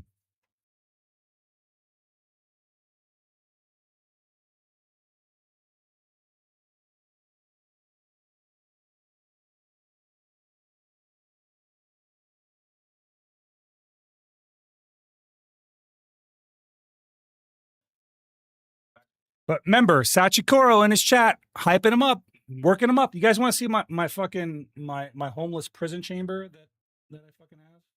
This terrible place that if you are fucking really desperate and you need somewhere to fucking live, I'll show you. I'll show you the place. Where is it? My camera, I think. I'll show you this fucking pit of despair. You find a fucking picture. I got a million pictures in this damn thing. Hold up. Who put all these pictures on my fucking phone? Hey, air mattress wasn't bad. You know, I've upgraded since then, bro. Now we have air mattresses with memory foam on top. I'm trying to see if I have the guest room for, like, if somebody's really down on their fucking luck. We have a guest room in this house, and the house is in the guest room setup. It's like got a fucking big screen TV in there. It's got a desk in there. It's got a hardline internet cable. Oh, I have a picture of my rubber chicken. Here it is. Here's the picture. Sorry, rubber chicken caught my eye. All right, guys. Y'all about to see that. Oh, that's not it. That's my announcements channel. All right. Y'all about to see this desperate pit. If you're down in your luck, the prison sentence you'll be sent to. If all else fails in your life, this is the area I have set up for people. This is where I help people, man. It's a memory foam mattress. It's got a TV in there. It's a 55-inch TV in there. It's got a desk space, a window. It's a fucking nice place. Like, and it's right by my front door. So if you need to come and go, you can come and go freely without bothering anybody. Like, and I have this guest room to help people out. That's like the only reason I have it. In fact, like, I think once I'm done with the military, I might like do something for veteran helping hands. I don't know. We'll see. It's a thought. Ecstasy. That's crazy, bro. What? I look at the chat and the only fucking thing I see is ecstasy. Shut the fuck up. Fucking wild animal. But yeah, I mean, I take care of people, man. I want people to be comfortable. It's not like, and it's not like anything crazy. I just do this for anyone that needs it. You know what I'm saying? Here's me helping. I'm trying to help them out.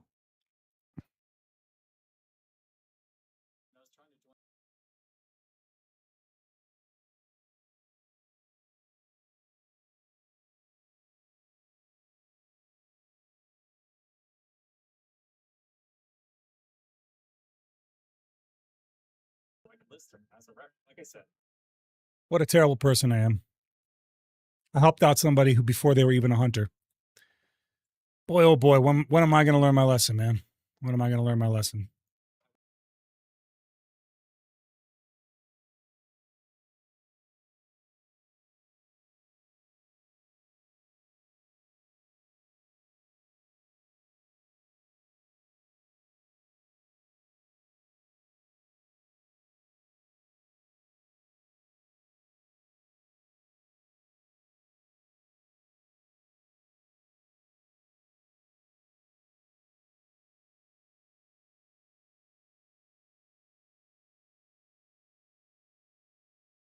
So all this fucking snake oil about me being all this controlling evil thing, man, like, none of this is reflective of reality. This is a person's perception of it. So when somebody sits there and tries to say I'm very controlling or whatever the fuck, there's no mechanism of control outside of the construct of the guild's rules.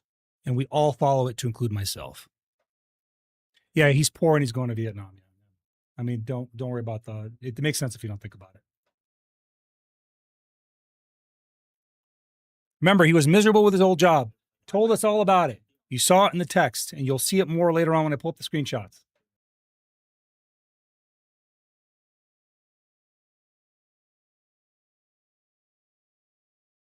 He's going to move back in with his parents and get his old job back. All right, here's him saying he's too poor to eat.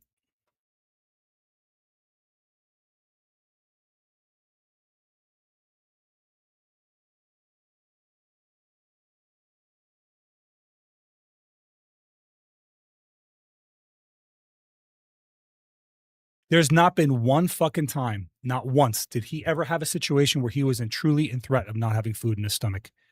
We cooked for him. We bought him food. We took him out. We did everything we could feasibly do to help this fucking man-child who refused to get a job have a measure of success in life where he could actually live and be on his own until he got his fucking job, until he started getting paid.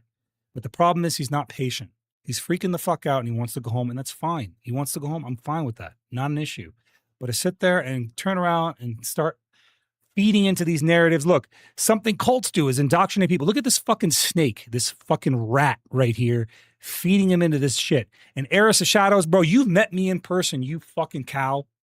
You've met me in person. You're going to fucking sit there and act like this is normal? Anyway. He's too poor to eat. We made sure he had food in his stomach.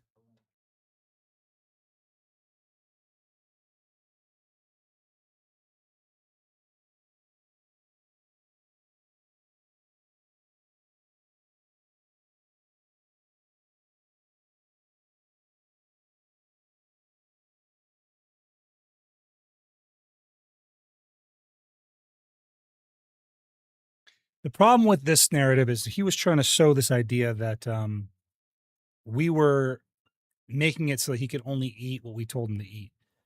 That wasn't just like white rice, dude. My wife cooked that in Arab style. It was like Arab style rice. It's my mom's recipe. She made that for him. And she made him a lot of it. She made him like fucking 20 pounds of rice. And the only reason that she made him rice is because that's what he said he wanted to eat. That's literally what he fucking said he wants to eat. He's like, I love rice. Rice is a staple of my diet. That's what she did for him. We made him rice because that's what he said he fucking wanted to eat. And I ate the same rice. I thought that fucking rice was delicious. It was, again, my mom's recipe. Chris made that shit out of love.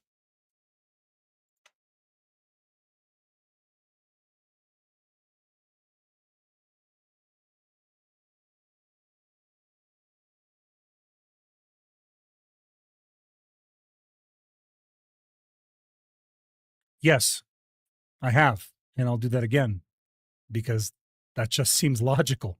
If I know somebody is dangerous because of something they've done and they're in my friend's social circle, I'm going to tell them what that person did to protect my friends. That's just common sense. And if honestly,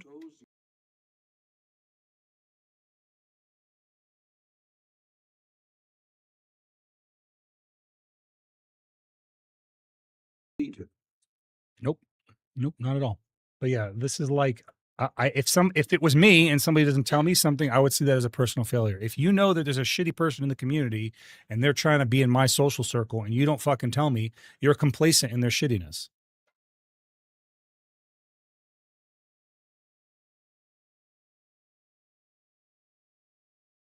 Yep. I could tell you exactly who he's talking about. Dagon. He's talking about Dagon. That was a two-faced motherfucker too. And he started hanging out in another friend group. And I basically said, hey, just be careful about this guy. He's a fucking two-faced piece of shit, dude. All right, now check this next one out.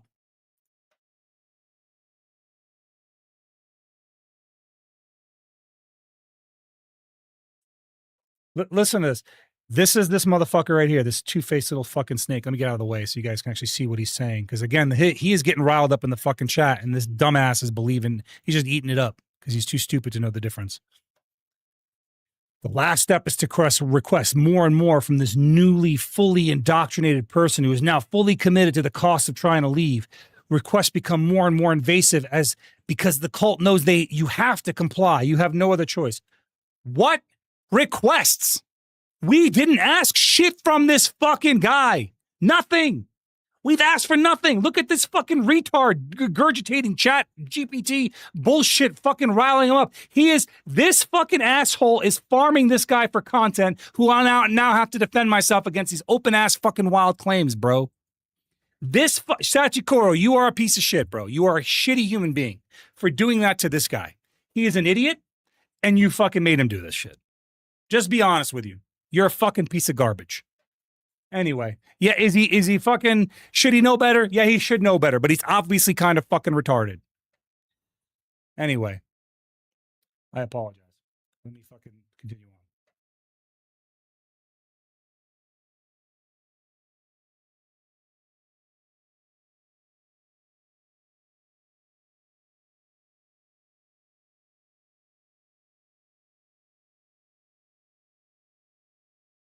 He always refused me, guys. He never took us up on the offer. It's all imaginary. It's only when he was absolutely starving.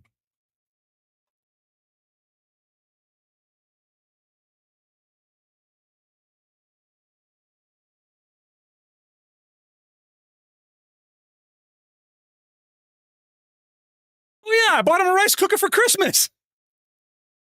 I forgot about that shit. He asked for. He's like, "Oh, I need a rice cooker so bad." And for Christmas, I bought him a fucking rice cooker.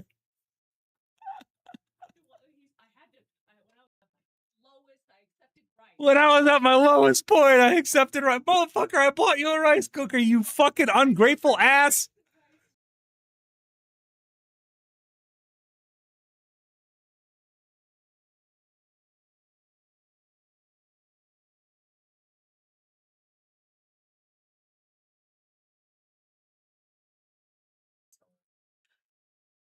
Fucking shit, dude. Here he is. But all that, guys, all that sounds like a really bad time. It sounds like he's had it really rough. Look, this is what I'm talking about. Look at this disingenuous fuck, bro. He's like, thankfully you didn't get to that part where the last step where they Charles Manson you. Yes, that you didn't get that far into the program. What a fucking loon, bro. You're such a you can't. I'm sorry if this is real. If you really think this, you have brain damage beyond the level that I can fucking explain to you. Like your fucking brain is like a jalapeno popper, just full of fucking bacon and cream cheese, man. I can't even say that with a fucking straight face, dude. It tastes good. They do. I wouldn't know. I don't eat fucking bacon, but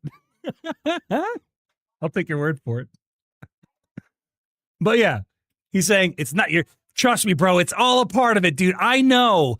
I'm Sachikoro on the internet. I play a Musa. I know all about Zeroden. Never had a direct conversation with him, but I know he's like Charles Manson. He's evil. Fucking fuck you, you loser.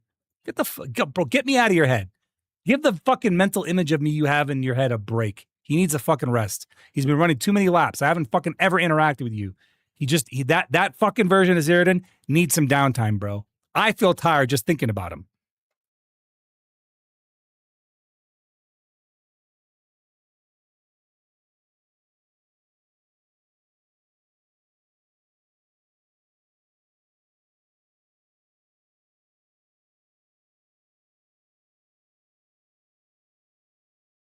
You don't have to block me on Discord, bro. I'll never message you. Doesn't matter. You don't have to ban me on your stream. I would never go to your stream. Only reason I have these fucking clips is because Lunarlay made me look at them.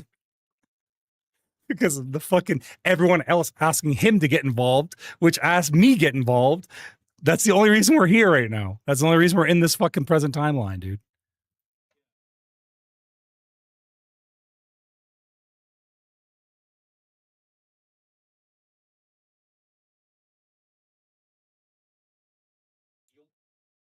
Wow. What a nefarious guy that Zeroden. He's willing to get you a government job, a stable government job, bro. Man. What an evil fucking bro. I hate this Zeroden guy more and more. I'm just hearing about him just boils my blood.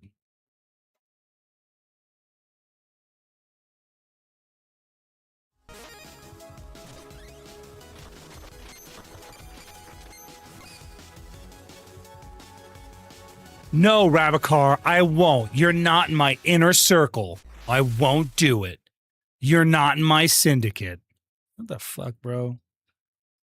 Yeah, man, I leverage connections to help people find work because I feel like being able to work and having money is a basic human right because we need it in this society. I don't think there's no nefariousness behind that, man.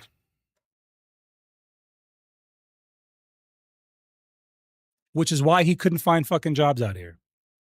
A lot of the jobs out here are government. They have appearance standards, and he has fucking femboy long hair, bro. I mean, I'm not dissing it. I'm just saying that it is a job requirement in a lot of places. Even if you go to work at like a fucking fast food place, some of them motherfuckers will make you wear a hairnet. It just is what it is, man. He did not want to do the things that would help him find employment.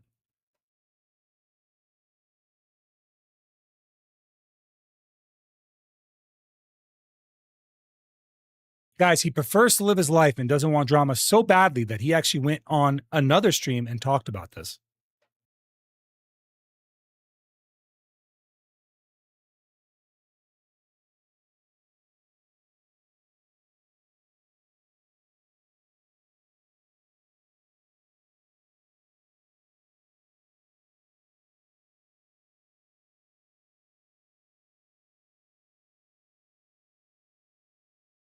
He didn't want to have anything to do with us for 3.5 hours of a stream and then 2 hours of his next stream. That's how badly he didn't want anything to do with us. He didn't ask me anything section on the guild and just started talking about some random shit that's not reflective of reality to misrepresent it while some motherfucker in this chat is trying to make it sound like we're doing some evil shit.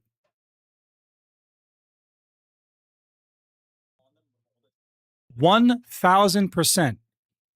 Who said that? Who just said that? Let me look at the chat. He just didn't want to get exposed. Where did I fucking see that? Yes, Grizrek. 1,000%. He did not want to have a counter argument. That's why he had pre-banned everybody from the stream. Not because, like, there were people like Adna who bought him fucking those groceries that just cared about his well-being, didn't know what the fuck was going on. She didn't know what was going on. She just pops into a stream and she's banned. Right? She was like, I'm sorry, but like, I don't, unless you say crazy shit in my chat, I don't just ban you out of my fucking stream, man. You know, actually make sure he's not fucking banned too, so he can come in here and fucking defend himself if he wants to. Even people who have said crazy shit, I'm the one who's told Chris to unban them. Chris usually bans them real quick. I'm usually like, don't ban them.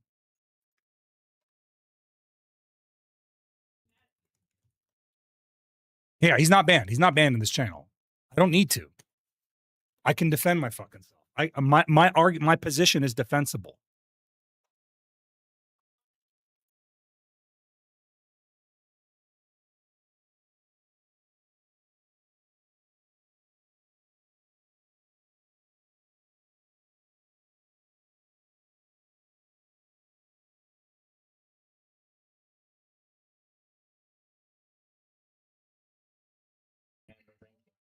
I don't have any oaths in my guild. No oaths of loyalty. We do have an oath, though.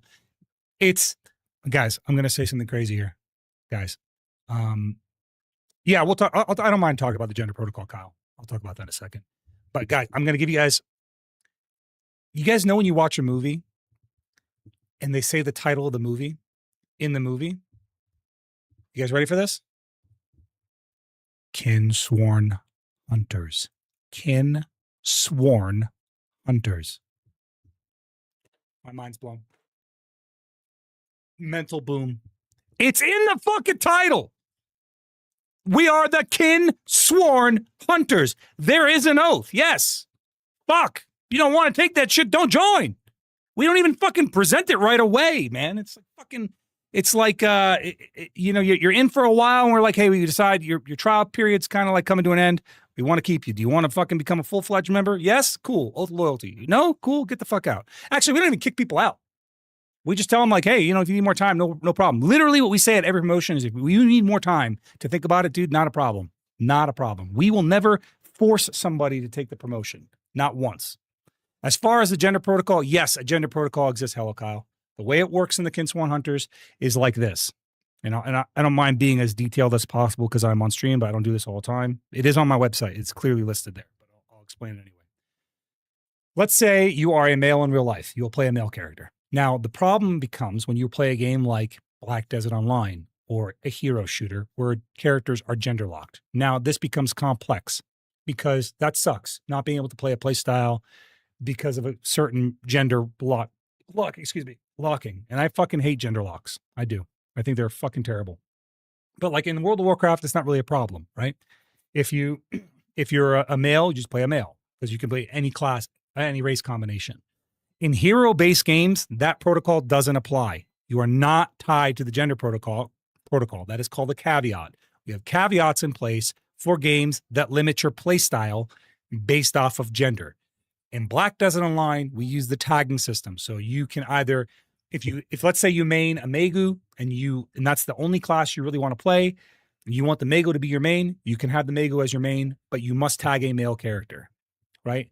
If you have a striker as your main and you want to play a fucking Seraph, cool, not a problem. You just tag the Seraph.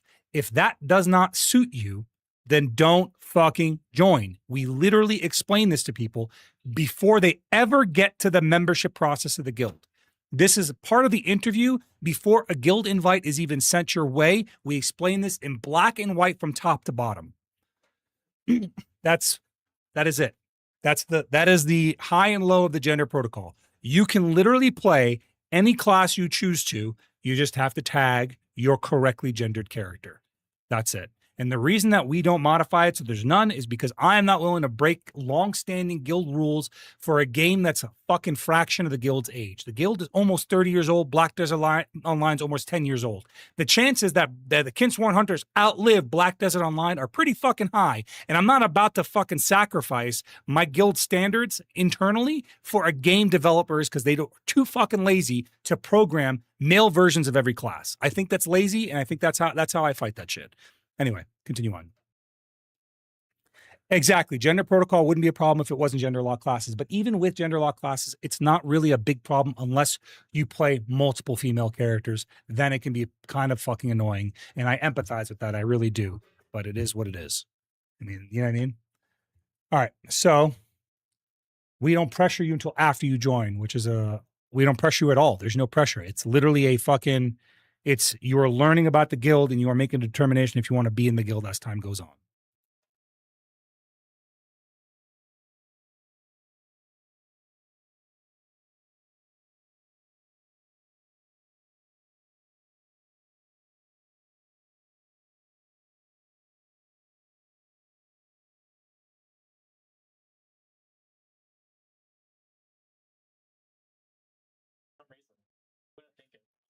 You got so fucking drunk at my house on New Year's, you passed out.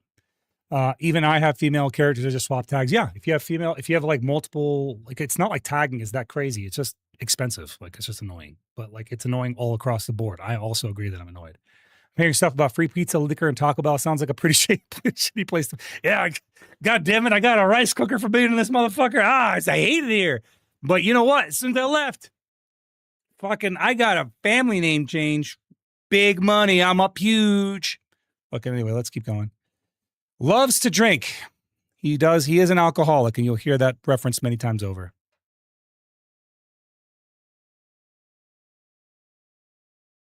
No, man, I wanted you to get any job. You were picky. I told you 7 months in advance. We showed the screenshots earlier. Yeah, Cass has something she wants to say, but let me finish just saying this part real quick. I said this earlier, and we showed the screenshots. I asked him 4 months in advance to start looking for work out here. He just didn't. And then he was refusing to work anywhere else. So, all right. Cass, the floor is yours. When it comes to, there's a reason why our application process takes so long. It's the reason why it takes 2 to 3 hours to do everything from the interview to the onboarded. And it's because we want to make sure that whoever is applying to the guild is fully aware of all the protocols. There is nothing about the guild that a person will not know before they make that decision to join. And even after they join as a riot, which you guys will see a lot of our riots who wear yellow, they can still make the decision at that time to leave the guild. So if they're like, okay, this is not for me, we're like, no problem. You can go ahead and dip out at any time. But, the thing with people like Toes and a lot of Desgers that we dealt with, in fact, all of them, is that they make the decision to say, yes, I'm going to be here for the long haul. They don the red, and then they find out later, or maybe they always felt that way, that, the guild wasn't for them, and then they break their oath and they leave. And we've had situations in which Desgers have left and we never heard from him again. But on the other end, dealing with Toes in this situation, he's trying to find any reason and any logic to blame the hunters for why he broke the relationship off, because that was his decision, not ours. That's all I got to say. Appreciate you, Cass. Is there anything more you want to add before I mute Discord? On another slight topic, there are a lot of individuals, unfortunately, within Nice Toes Bros age range that are so radicalized, whether it's with politics or whatever, how they see the world, and that they don't want to conform. They don't want to have a standard job. They don't want to put the work in. They want to just freeload off of other people. And when they're forced into a situation in which they have to get help, they resent the people who help them and then twist that kindness and that generosity into something that they see as malicious. People like that will continue to burn their bridges throughout their life until they either grow out of that situation or they just continue to spiral out of control. And that's all I have to say. Thanks, C. Appreciate you, Cass. All right, I'm going to mute Discord. And Age is actually a good example of somebody who was in the Hunters as a riot, came in, joined for a while, said, hey, this isn't the right time for me, left. There's no hard feelings. He's been welcome in our communities. He's been a part of the streams. He's been a part of the chat. I like his presence. He's in our public channel. It's all fucking well and good, man. There's no issues. I've never treated him less than I did before he joined. I never treated him lesser or more. So just keep that in mind. I see Moroku saying, how dare you pressure this poor individual to get a job and support himself? That was the goal, just to help him get self-sufficient, because he wasn't. But we'll get to that in a bit. There is more things I'm going to say about the way that, different generations of people view relationships. And I'll get into that towards the end, because I do think it's important. But I do want to get all this out of the way before we get to it. What's up, Adna? Can you not hear me on stream? Test. She's saying she can't hear me. Okay. Okay. Cool. All right. I know that we'll get to it. This didn't become obvious to me, but I need to not jump down a rabbit hole. I need to get through these clips, and then we'll talk about the screenshots, and then we'll talk about some basic concepts.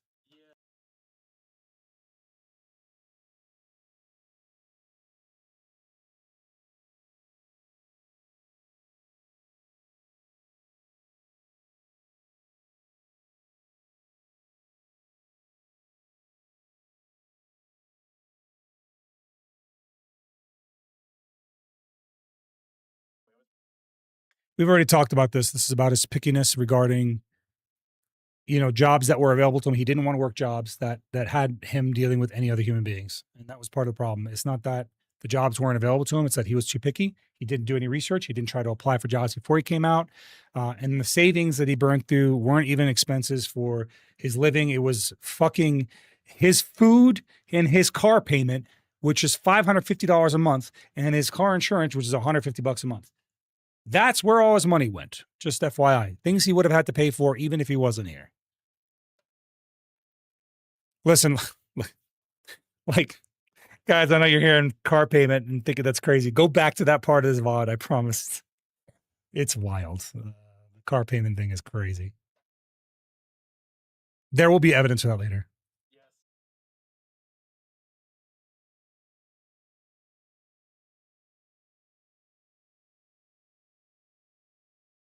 That was inconceivable!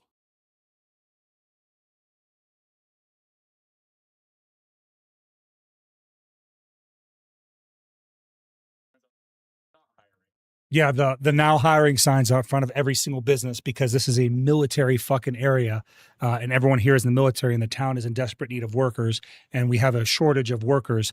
Yeah, that's because they're not hiring.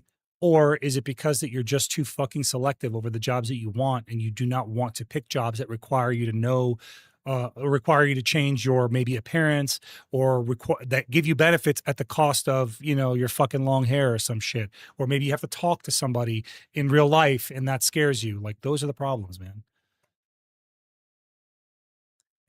Like Moroku, if you go to the beginning half of the stream, he was complaining to us for literally more than a year about where he lived in his current job.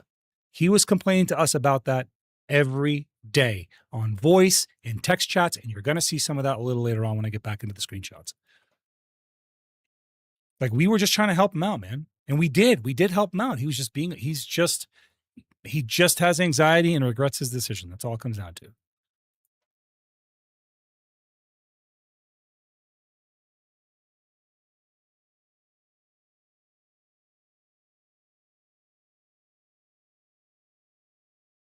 He was set to move out in December. He moved out in December. I asked him, I was like, hey, can you move out a week earlier, because they were trying to get their place, because that was the reason. Had nothing to do with me trying to get him to do some shit. They had rented an apartment and they needed to occupy the apartment by a certain date. And if they didn't occupy the apartment by that date, they would lose that fucking reservation. It's nothing to fucking do with me, man. It has nothing to do with me.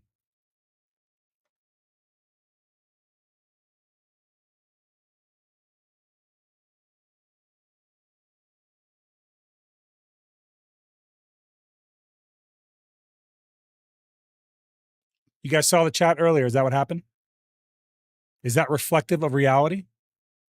The chat you guys saw earlier, was that reflective of what actually happened, or is this just straight up a fucking lie? This is the most cope lie I've ever fucking seen. Somebody just, how do you just, like, you could see on his face how bald-faced, knowing that shit is not true. Watch his fucking facial expression. That shit just changes immediately. It is so obviously a fucking lie. I didn't want to leave.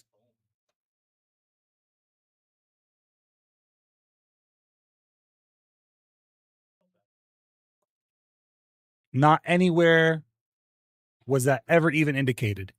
I made it very clear to him many times that him leaving this area does not mean that he has to leave the guild. The problem became when he called me a fucking transphobe and I fucking pressed him for an argument out of it. And then it turned to a confrontation in which at the end I asked, do you want to be a member of the guild? And he said no.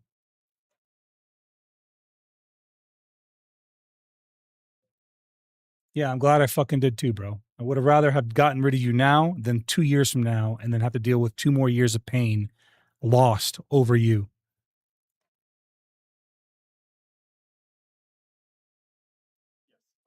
Have I convinced other members to relocate? Yeah, I think I have. I like having my friends live close. I think that's pretty normal for most people who are adults. They just want to live near their friends. And when people are in a situation where they are like, they don't have anything going on where they're at and they're lonely, I say, you can come stay here. I am more than happy to do it, and I will do it again. I've done it before to people who are current members. I've done it for people who are not members. I've done it for people who are no longer members. It doesn't matter to me. I'm down to help people out one way or another.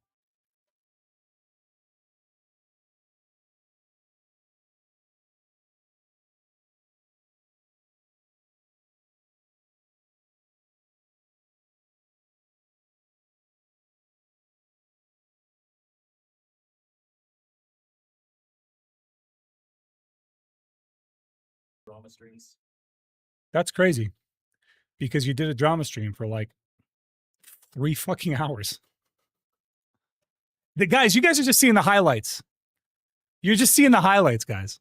You're not even seeing the actual fucking stream where the content was crazier. Yeah, Demise and I talked. I think Demise was one of the, like, I said this in the beginning in the preamble, right? But I can't hear well since I was kicked in my ear by a horse when I was a kid. Fucking great. Thank you for that, Gwen. I said this earlier on in the stream. The reason I had to do this was because some of our mutual friendships started to become effective, and Demise was actually one of them. He's one of the mutual friendships that became impacted by this fucking snake oil, this lie, these narratives. So I figure if I just address it once and be done with it, I'm done with it. Oh God. Oh God. Look, look, you guys have to watch the cringe twice.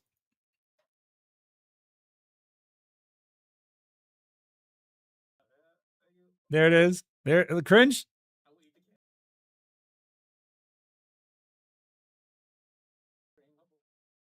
He spent hours telling this sob story and he was gaining subs for it. And that's kind of like where, for me, I was like, okay, so you're defrauding people. Guarano, I don't know you. I don't know you, Guarano, but I hope that you're okay with that. If you're okay with that, then that's cool. If you're not okay with it, whatever. But basically, this dude was throwing money at him for his sob stories, and it just wasn't true.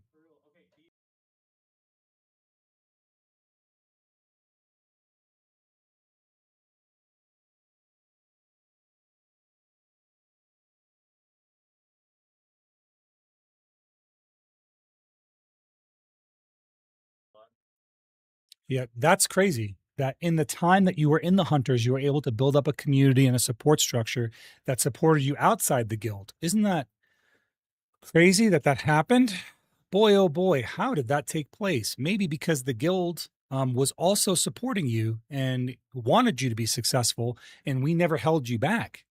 I don't know. I mean, what do I know? I'm just some fucking guy.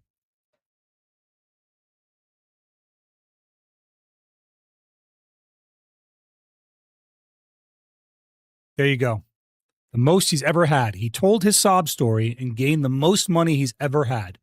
And this is, for me, the crux of the point here, is he used this to garner sympathy, to gain views. And now, granted, he's not a huge streamer. He's like a fucking, average 20 to 30 viewer Andy.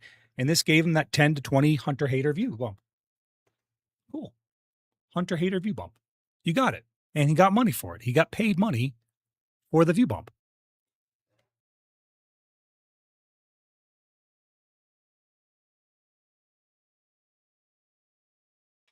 Again, just for perspective, the 42 fucking subs that he got, that big money that he got, is not even a fraction of the amount of material support he took from us just to help him live, because he refused to find work in a timely manner.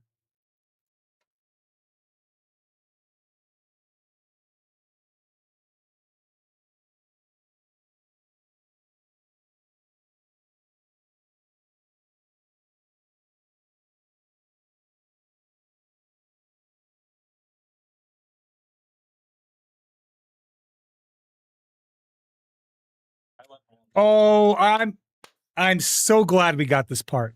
So in his chat, There's something wrong with him. There's something wrong with him. Here's my favorite part. You guys can see this, right? Tears does art. So in the Hunters, there's a word, Desgra.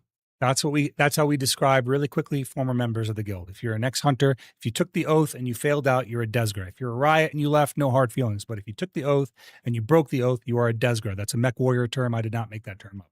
All right. So here's the thing. He's a Desgra. Tierce is a Desgra, right? Here's the thing. Tierce, when I lived in Michigan, this person was under guardianship, which means that somebody else manages their adult affairs because they're incapable. On Thanksgiving, they were going to be alone.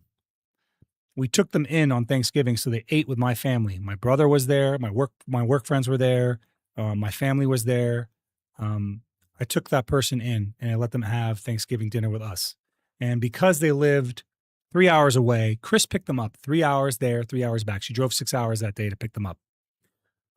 Yeah, I lived in Michigan. I had to. I'm military. I was stationed out there. So Chris made that sacrifice, and we didn't ask for anything from her. But while she was here, I let her use my laptop so she could play Black Desert Online like she wanted to in the office with me and my wife, because we had a pretty big office and there was room for, a guest computer. This dumb motherfucker put a virus on my computer because she downloaded that person's, hey, I got a game. Can you check out my game that I made? Yeah.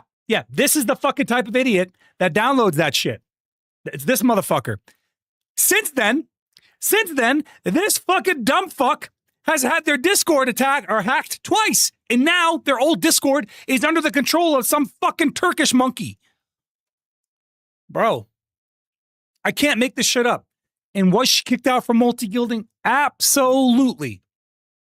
The reason, Turkish, it was a Turkish guy that stole her account.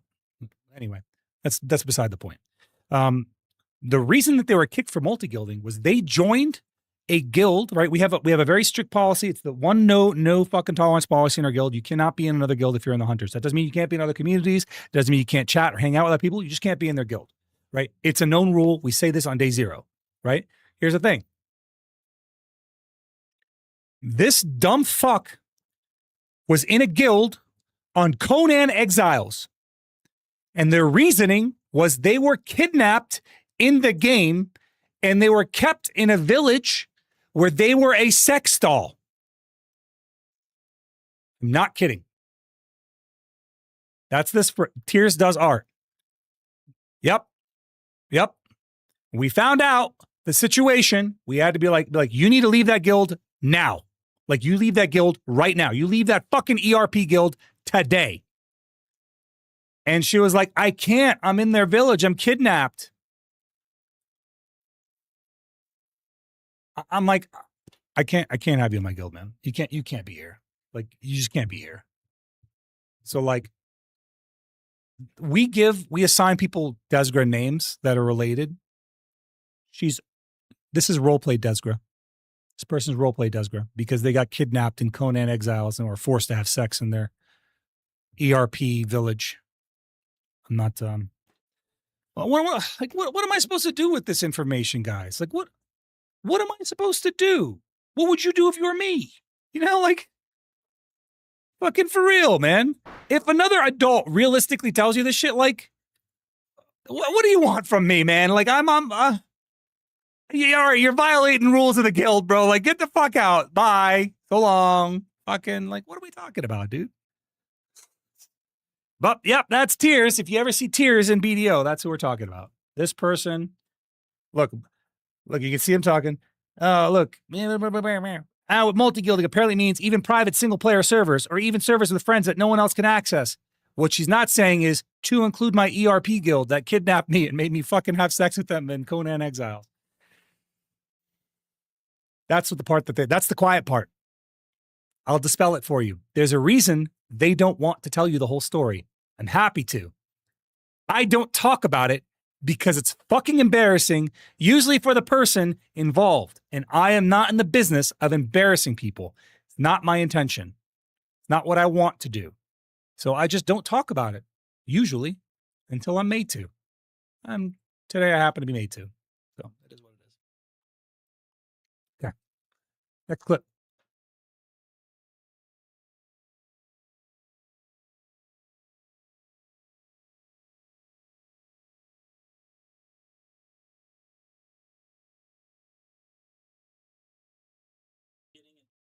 Oh, wait.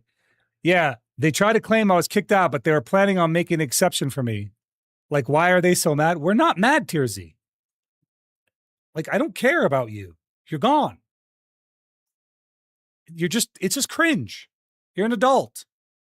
You fucking joined an ERP guild on fucking Conan Exiles, and you're trying to act like you're a victim because we kicked you out. And I said, you have to leave the guild now, or I have to remove you. And you didn't want to leave the guild. Or you didn't want to leave that guild, so I kicked you. Like, it's not that complicated. It's not that nuanced. What's an ERP guild? Erotic roleplay guild. I'm sorry I have to say those words out loud, but erotic roleplay guild. It is a guild that requires them to have sex with other guild members in a roleplay sense. Yeah, it's as gross as it sounds. It's like fucking furries.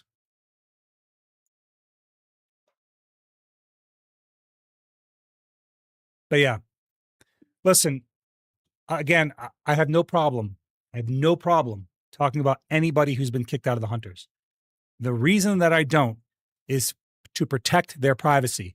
But if you're going to go out onto a public platform and fucking lie, I will just tell the truth. I will just tell what happened. I don't have a problem with it. So Tears, you got what you fucking wanted. Congratulations.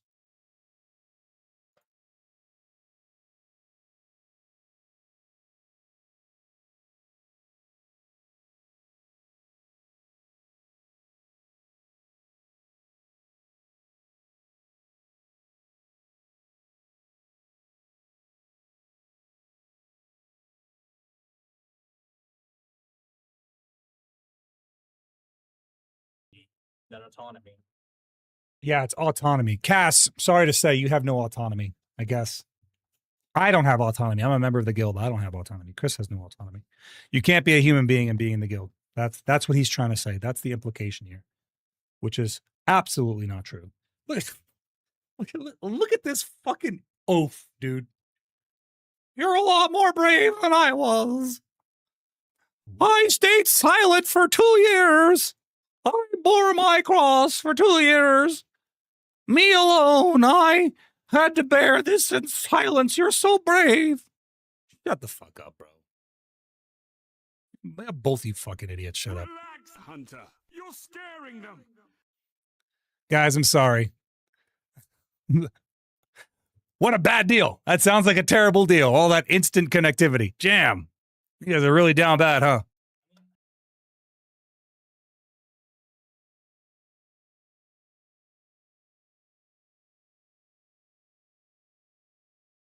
Yet somehow you managed to do both.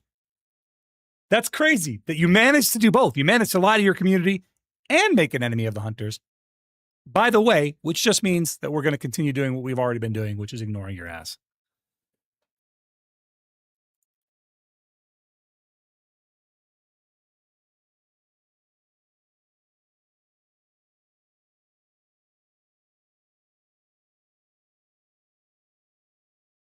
What?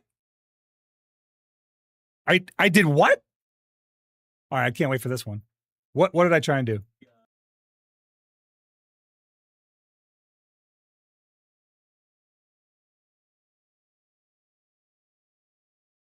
Oh boy. I got screenshots for this one, guys.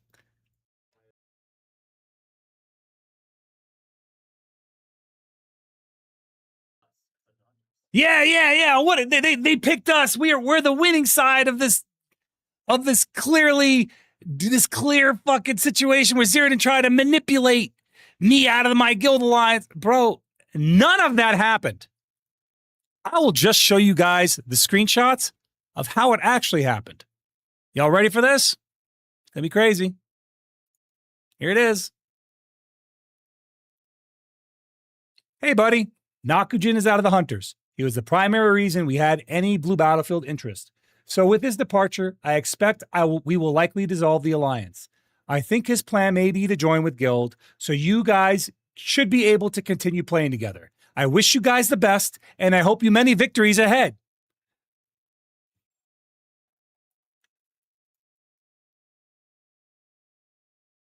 Guys, is that what happened? Was I trying to leverage my influence to get him kicked out? Is that what happened? What about Hild? Torrent's main reason for this alliance is Hild, not Toes. We've never been a fan of Toes. Oh, well, it's up to you. If you'd rather bring our slots down, we can keep it going. Hill likes blue battlefielding.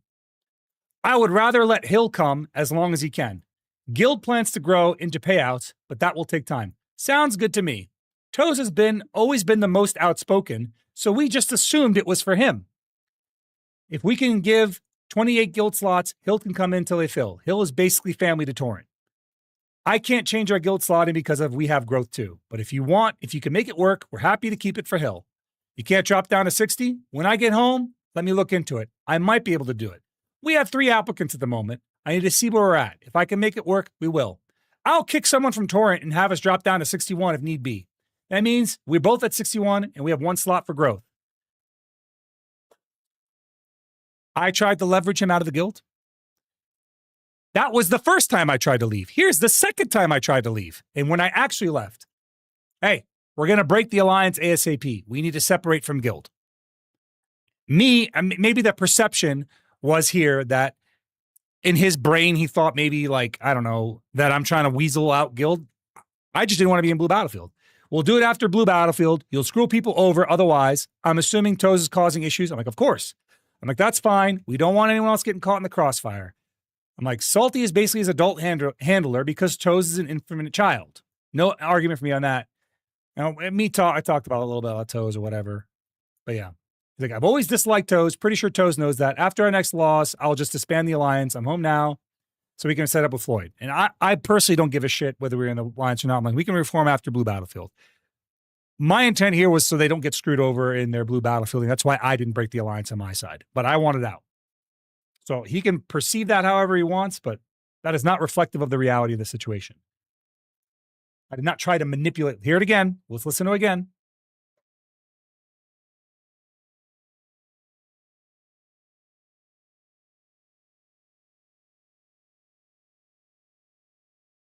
I've already tried to throw some shit at him, he said.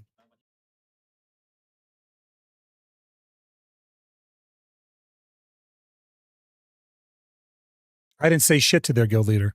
I didn't say shit to guild. I just went to fucking She and said, I want out of the alliance. And they chose Hill over him. My evil plan, my evil Zeroden plan fell apart. What a fucking idiot.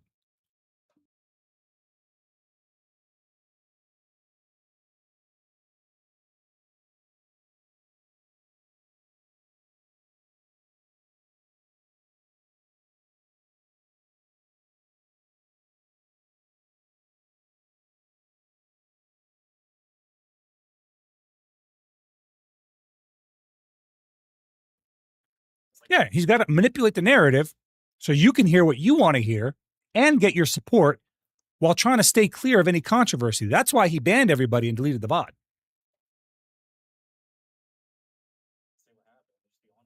Yeah, I'm going to be honest about it and lie. Fucking craziness, dude. The crazy work. By the way, I do have a screenshot here showing that he's clearly willing to lie. He says it himself that he's willing to lie basically to get what he wants.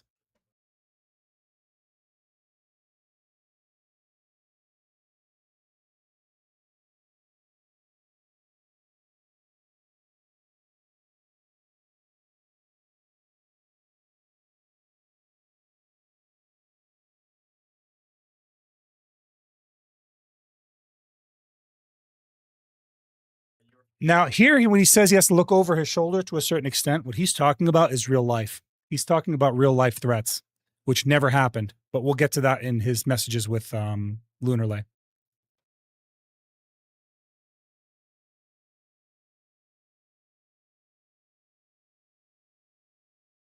I don't know why Lunar included that one. I don't know the relevance. Lunar just includes shit. All right. So now we'll get into his DMs with Lunar, right? This is Lunar's DMs with him. Again, we saw this earlier. Lunar asked him some straight up questions. Here's where he says, we could talk whenever you're free. I'll try and keep it short. It's not for any content or video, whatever. I don't like hearing stuff from second and third party sources. Fair.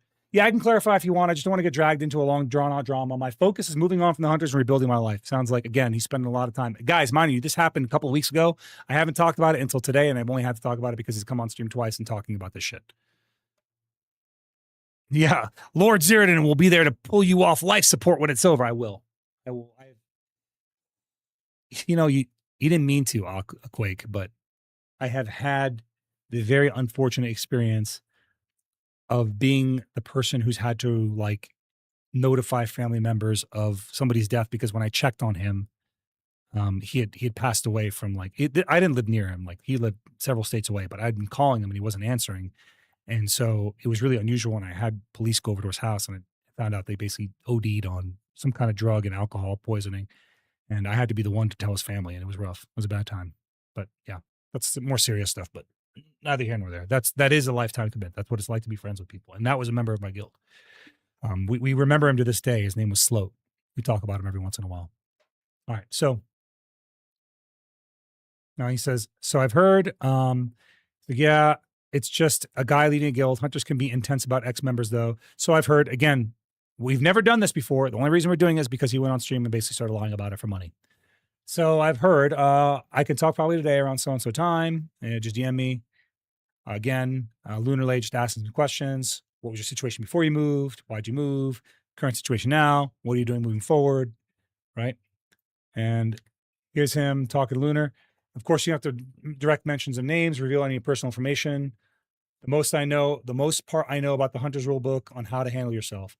I'm more interested in your story personally, that's where it's a bit conflicting for me. Before I moved, I was living with my parents, working a tough, shitty, but well-paying job. It fucking sucked and my expenses were low and I was making progress. I moved here because I thought I could better my situation. Zeroden assured me he wouldn't let me fail, which is true. I did everything I could, all the way up until the point he quit, to help him be successful. That's why he never fucking starved. That's why he always had a roof over his head and electricity running through his fucking machinery and everything else that he needed. I did not let him fail. His opinion of his success is I need an abundance of money in my bank account while not working, which does not reflect reality, right? But it wouldn't let me fail, and I viewed it as an opportunity to restart my life. It was fun at first. We went out drinking and hung out and saw a few movies, but my savings started to dry up, and the remoteness of this town meant very few employment opportunities unless you were gov or military. First, it was the little things to go, subscriptions, eating out, luxuries I could do without. Then it was the major things, my car payments and my insurance payments, my credit cards. I took every extension I could get. And then it was the food. I spent weeks eating nothing but rice, a few select greens, and whatever Zeroden had to give me on the weekends if I was lucky. That was the worst part. Again, this is a result of an adult moving to an area without trying to find a job in advance and not finding a job for excess of 3.5 months after the fact. He didn't start working, and I'm not going to say where, but it's not... I don't know if I should say where. Because it's relevant. I'm deciding if I should say where. I don't think I should. I'm going to respect his privacy. I'm not going to say where. He started working at a department store. Let me put it that way. One of the ones that he thought was beneath him.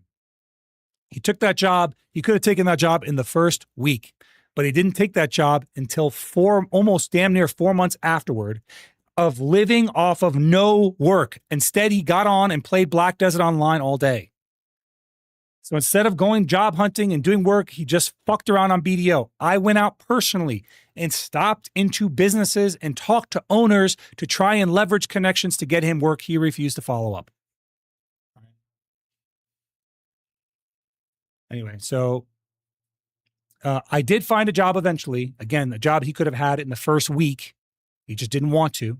The hours suck and it's incredibly toxic, but it's a check. It's toxic because apparently his boss there, he doesn't like his boss. His female boss is too pushy, but also that doesn't mean anything because he just has AVPD. So he finds everyone who's in a position of authority to be horrible.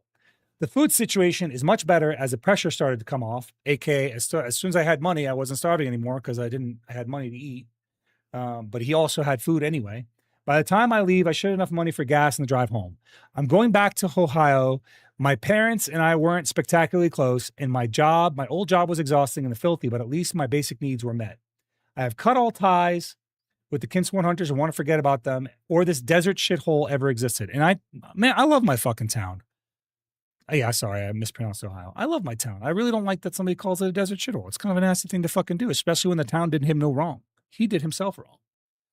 I need to go back to my steady job and fix the damage this move has done to me and my finances. On good terms, it's hard to say. Technically, it was a cordial and mutual, but ultimately, it's impossible to leave the Kinsworn Hunters on good terms. Not true. It's impossible to leave on good terms and then go around and lie about the hunters because we are observing whether you are somebody we want around you or not, or want around us or not, right? And you've made it very clear that you're willing to lie for a fucking profit. No matter the reason, leaving means you are a traitor and a branded Desgra. True, you are a Desgra. Reed rank and above hunters are expected to reign in the guild for life.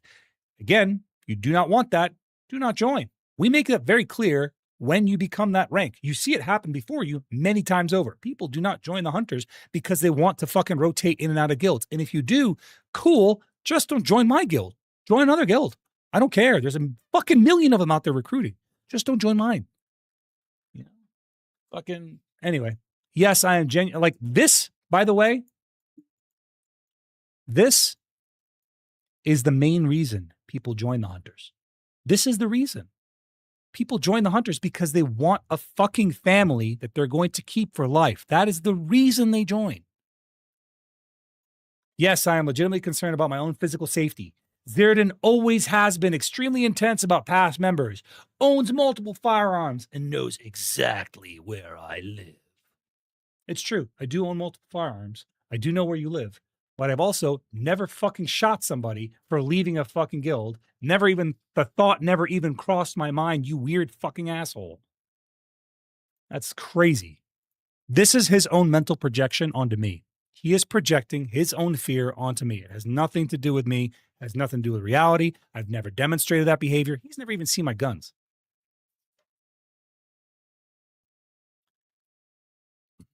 Sorry, late response. Had to talk to some hunters in Zeroden. I didn't want to share what you wrote, but I asked them the same questions for their perspective as well. He said he tried to get you to various jobs, even ones in the government military, but you weren't too keen on it. And the hunters were helping you out with going out and living costs like groceries. Something about car insurance? I was told about your current living situation with one hunters and the roommates covering your rent. We're going to get into that, guys, at the end. With one of the hunters and the roommates covering your rent for the last few months, and they were willing to work out logistics for you and move back to Ohio, but the lease is like till the end of the year, so that's another heavy cost to break. If I recall correctly, the talk with Zeroden, you guys said you wouldn't want to make a drama about this, so when someone brought it up to him, he just said you left and that was it, which is true. When somebody asked me what happened to him, I just said he left and that was the end of it. That was a one statement that I made because I will never be the one to fucking open up the fucking can of worms. But then you streamed and was answering questions about it that led to a lot of hunters tuning in. And even I got DMs about some drama. You essentially was saying it was a cult. Also, yeah, I actually sat in on one of the hunter interviews today for like 3 hours. He did. I had Lunar Lay come sit in on a hunter interview. I forgot whose interview it was. It was either, I think it might have been Burns, but he sat in, or it might have been Chriselle's actually, but he sat in on that interview. I just had him like, yeah, man, we are very transparent about how we do this, how we conduct. The only reason the interview takes so fucking long is because we're explaining every rule to the guild. And it was as you said, just some rules or protocols they just want to role play with, and they let you leave if you wanted to. About the concern for your safety, has Zeroden have a history of harassing / threatening you or anyone you know IRL? I don't think having a gun means anything because a lot of people have guns for their own safety, which I do. I have guns and cameras for my own safety. I've had people in this fucking community, fucking Becker / December, namely, drive by my house and take fucking pictures from the outside, from the road, and act like that shit was normal. The same dumb motherfucker that every time PA posts something like an event of mine, she'll post like, oh, no thanks, Diddy. That's that fucking person. And I know their fucking name. I know where they live. I don't fucking talk about that shit and I've never threatened them. But they have gone by my house, taken pictures and posted it on a paste bin before. Like, yeah, so yeah, I have fucking cameras. Anyway, I digress. Has Zeroden, like, just to be very clear, that's a very mentally ill person. There's a reason I don't want to fuck with them. It's because I wouldn't fuck with a homeless person any more than I want to fuck with a mentally ill person, any more than I want any attention or any fucking conversation or any interaction with December, Becker, any one of their other 50 fucking identities that they have in this community, because they actually have multiple accounts. They'll log into multiple accounts and talk to themselves on it. It's crazy. Anyway, continuing on. Has Zeroden ever have a history of harassing, threatening you anyone in your IRL? Having a gun doesn't mean that you're unsafe. Has the guild caused you harm or extorted money from you? I'm trying to see what signs was showing that led you to believe that you are unsafe IRL, because it is a serious matter. As for him knowing where you live, he said he let you stay with him and his family for a certain amount of time before you can move out with another hunter. Just to be very fucking clear, I'm the more vulnerable person in this situation. You're fucking moving away. I'm not moving anywhere. You know exactly where I live, and I had fucking children in this house. I'm the more vulnerable fucking person. So before you sit there and try and say you're a fucking victim because I have a gun and I've never threatened to fucking use it on anybody, all right? Just understand that I'm way more vulnerable than you are in this situation. You absolutely fucking dumb clown, man. What a complete lack of self-awareness. Right? As for him knowing where you live, he said, yeah, okay, let me stay with family. Yep. I did say he could stay with me until he gets his money together. The question I have is, if these people are okay with you leaving and you know what happens when you leave, what's the problem? And I think they were helping you out and also tried to figure out a way to get you back to Ohio. So why talk about them in a way that makes other people feel like it was a negative experience being in the guild on stream if some of the things that you said contradicts what happened, unless what they're saying is false? He's like, yes, after denying them multiple times, I was pressured into accepting their financial help for groceries and my car insurance. We really twisted his arm, guys. He was driving around fucking illegal. I'm like, bro, I could just pay you. You could pay you back later. And that was basically the conversation. I literally told them I didn't want their help because it would change the dynamic of our relationship and make me dependent on them. That's why I said you could pay me back later. Bro. Anyway, but Z did his thing and just talked to me till I agreed. As for jobs, the only ones that Zeroden can guarantee are government jobs like Border Patrol and military, which apart from having to cut my hair and conform to grooming standards, I also have ethical issues with working for our current administration because, again, he hates the United fucking States. This dude hates America. I love America. I'm a fucking proud American. This is an American-hating motherfucker. All right? Which I did not let taint my opinion of him when I was treating him. I did not act on that fact. I still wanted to fucking have a job. Okay? Especially with Border Patrol or getting security clearance, where you essentially have to give up your right to speak out against the government. Yes, part of our initial agreement moving out here was that I'd pay my half of the deposit and would begin paying rent a few months after I moved in. In terms of rent I owe, it's only 1 month from when I was waiting on my first paycheck, and I've been waiting for rent as normal for the past few months. Just to be clear, he moved out in December. Hildine covered 100% of their rent and utilities between December, January, February, and March. The first payment that he was supposed to make was March 1st. He was living for free. Nowhere else will you get that fucking offer where someone will say, you can come live it with me for fucking free. Also, if they said they were going to help me to get back to Ohio, they're lying, LMAO, except we just showed evidence where that's not true. Once you leave the Hunters, that's it. The communication I had with any of them was strictly necessary with my new roommate regarding our lease. Again, did he say he cut us off? I'm pretty sure we heard him say he cut us off, right? Okay. That's your prerogative. You can hate whatever country you want to live in, but living in a country and then hating it simultaneously to me is fucking crazy. Like, I'm sorry. I would never live somewhere, choose to be in that place, and then hate it. I've lived overseas. I've lived in third world countries. I fucking love America. All right. Let's see here. Zeroden hasn't harassed or threatened anyone to my knowledge IRL, but he has the means and motivation. He's got anger issues. It'd be dumb not to be a little concerned. Anger issues?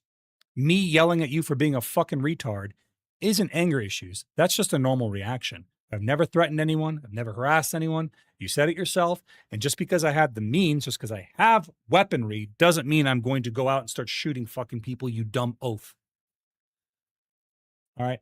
Historically, when Z goes on to harass a former member, which has never happened, historically, it's been leveraging connections to try and get as many people to turn on as possible. Again, never happened. I don't need to do that. I legitimately do not need to do that. I do not need to go around and tell people not to talk to this person. I just say, interact with them yourself. You'll find out on your own why you don't want to talk to them. All right. Let me see here. He tried with me by getting Torrent to drop my current guild from the Alliance, and then went to my guild and that they wouldn't be able to blue Battlefield because just show me the proof. If I did that, show me the fucking proof, because that never happened. I never went to your guild and said you wouldn't do blue Battlefield, and I never went to them and I said, you got to cut them out or I'm leaving. That never fucking happened, you liar. And I proved it. I showed the screenshots between me and fucking Sheen, who is the Alliance leader. I don't even have any screenshots to show between me and fucking Floyd because it never happened. My case is different. Actually, let me look at my fucking DMs with Floyd right now. Let's take a look. Floyd is the GM.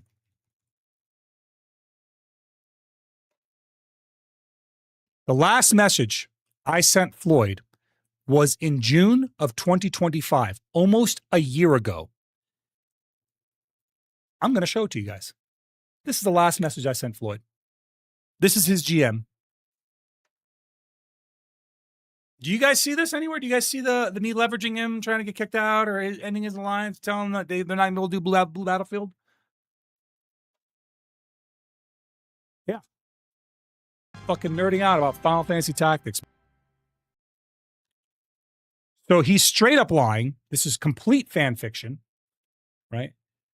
And then went to my guild and told me they wouldn't be able to do blue Battlefield because of me, but Torrent chose us instead of them. My case is different from others because I literally lived 10 minutes away from him, and the others were, bro, if I wanted to show up to your fucking house while you were streaming and stand behind you, I had both the authority and means to do so, and I fucking would never. I would never. That's crazy. I have not even gone over there to see my cat, to my old cat that Dust, who Hildine owns now. I can't even go over there to pet fucking Dust because you're there.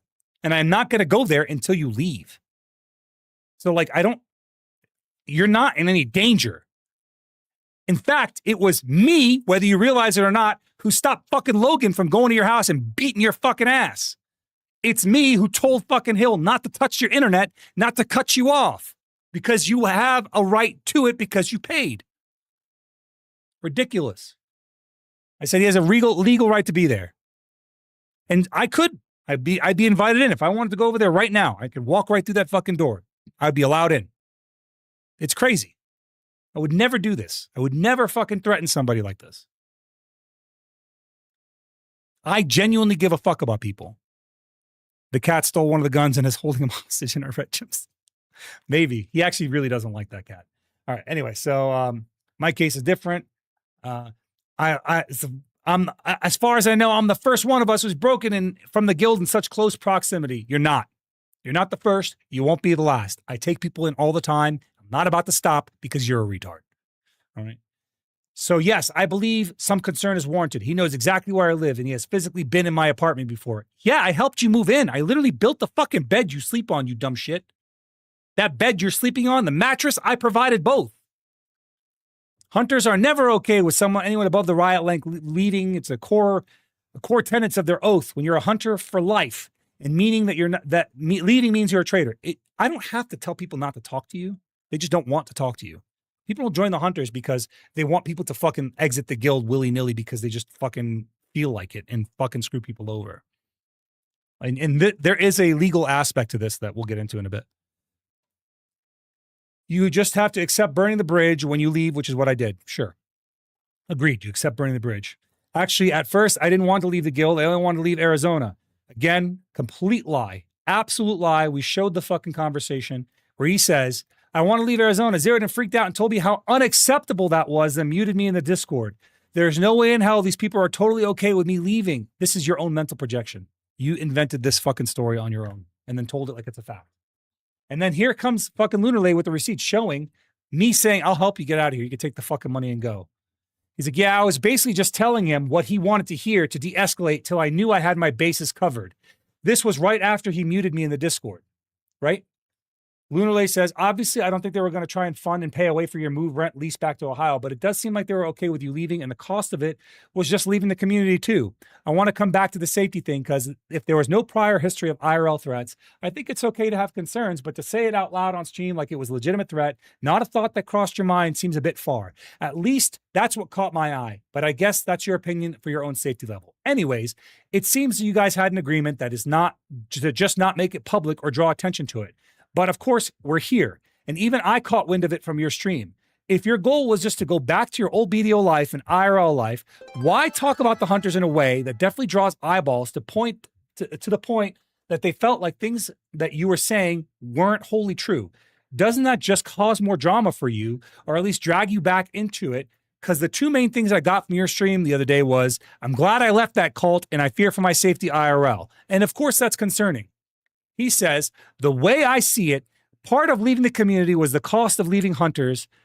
Also means I'm not beholden to it. If I have to smile for the camera and tell, this is his fucking own mental narrative. This is the mental gymnastics that somebody does to go be a piece of shit. All right. If I have to smile for the camera and tell everyone how great the hunters is because I'm afraid they're going to come harass me, if I don't, it's just a different form of living under their thumb. So when people start to ask me questions, I feel like I have to give fair answers. And I said both good and bad things about the hunters and how I personally felt, except you fucking lied.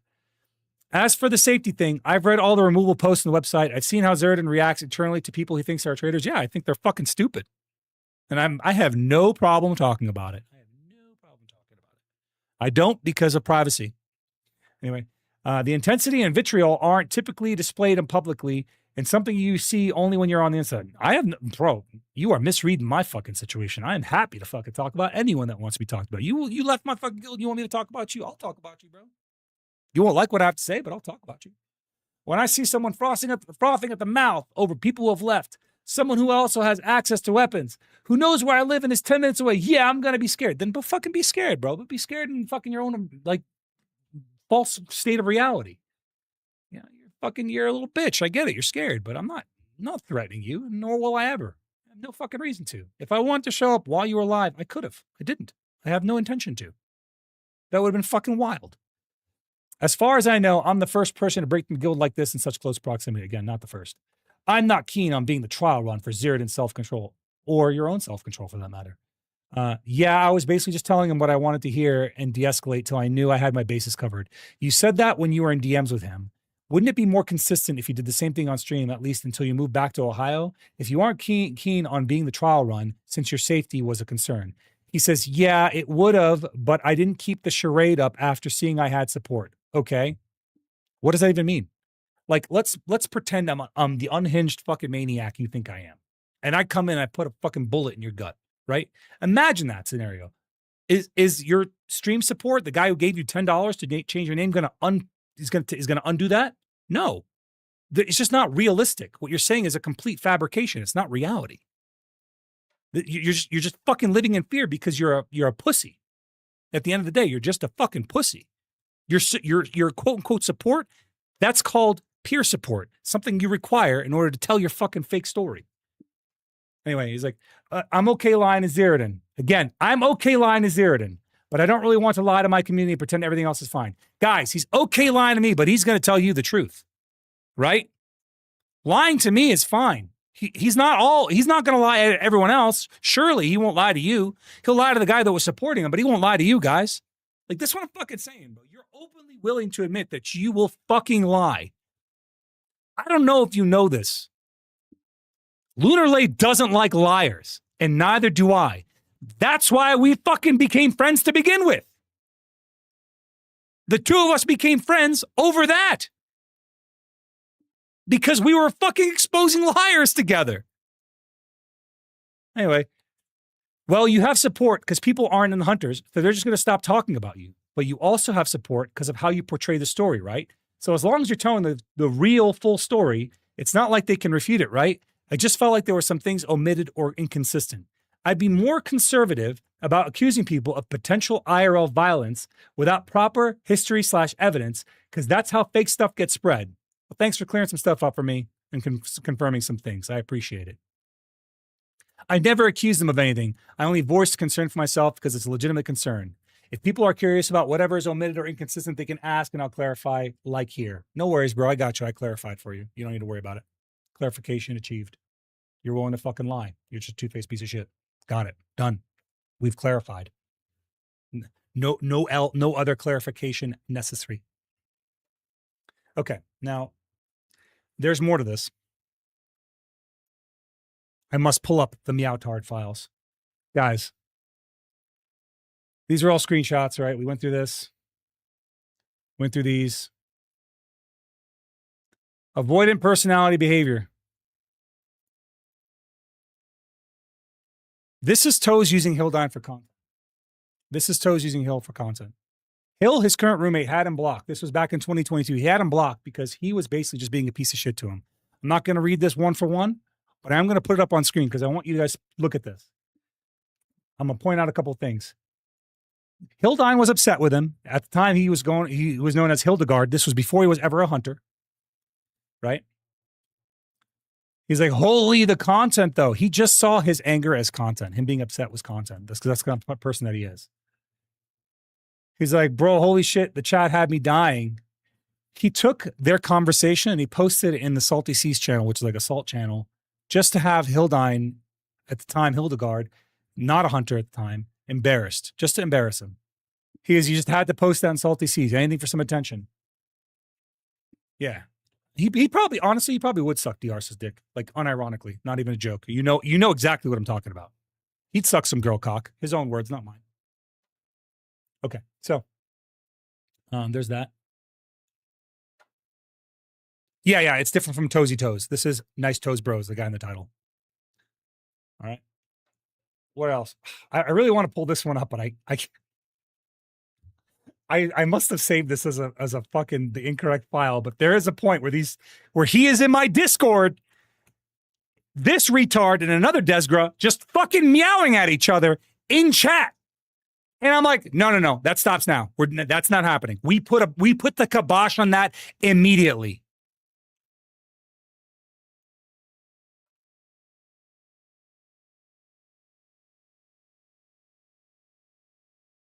This is him and his fucking like crazy, crazy car payment. I think it's like something like 16% interest. Fucking idiot, dude. This is why he has no fucking financial situation to speak of. It has nothing to do with me. This is all before he moved out. We already went over buying of food and recreation. Here we go. Lunarlay, the absolute Chad that he is. I have no idea who he's talking to, by the way, guys. I don't know who he's talking to in the screenshot. I have no clue. He blurred it even from me. Right? Lunarlay messaged an ex-hunter to get the vibe off what it's like to be an actual ex-hunter. Hey, quick random question. When you left the Kinsworn Hunters Guild, did you feel like they were going to do anything malicious to you IRL? And did they do anything to you after? No, that never crossed my mind, though my situation was different from how others left. Okay, and last question. Was there any rumor or hint that they would do something IRL? I'll give some context. Some guy left recently and now said that he left. He's afraid for his IRL safety. I asked him, let me put my music back on now that we're done with the video portions.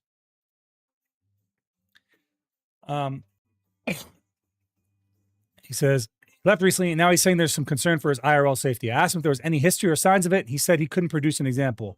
And how he described his situation with Kinsworn Hunters is very different than what I've seen in the receipts they provided. And you're the only person I know that left that wouldn't pull punches about it if it was true. He's like, I'm assuming this is about nice toes, bro. Yeah. So this person, whoever this is, knows who it's about already, right?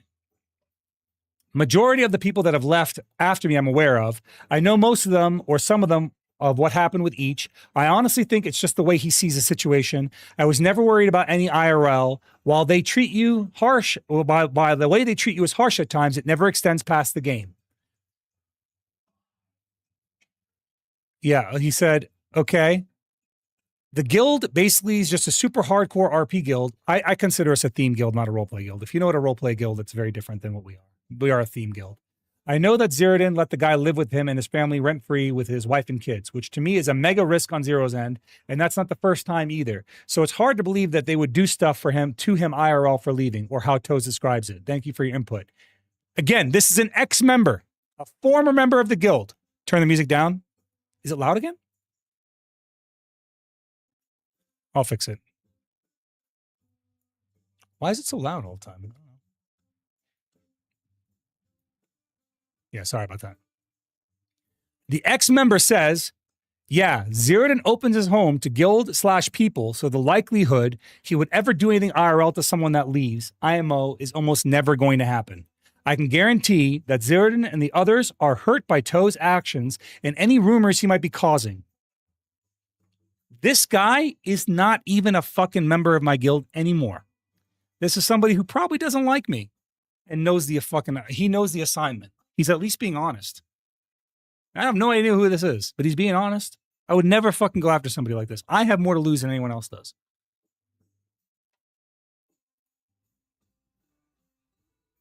I'm not going to go into extremist views. He has some fucking extremist views. I will not bring them up unless I have to. But he does have some extremist views. We talked about home life before he moved. Talked about this. Yep. This is them picking their apartment together. I don't know if this is relevant or not. We already went through this. I'm not going to go through this unless I have to. I'm going to leave these two. I'm going to leave the extremist views and the transphobia alone. I'm not going to touch those. Right? Because again, I'm not going to jump down rabbit holes. Before I close this, we're going to talk about somebody else's experience. Remember, I told you one of my members, right, did a lot for Toes. They went out and grocery shop for him. This has nothing to do with, this is not my experience. I'm about to read to you guys ad nauseam their experience with Toes. Fuck yeah, dude. That shit's cringe. You start meowing on my fucking voice comms or my text channels. Give me 1 second. I'm going to grab a drink.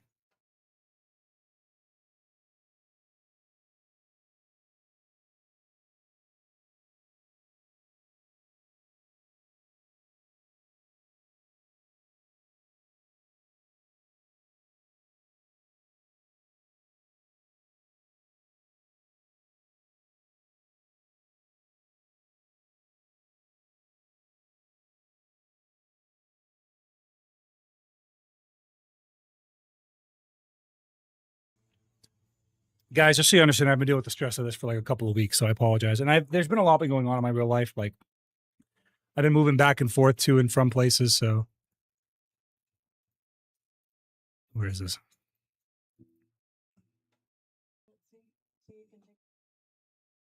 You know what? Adna's going to read this herself.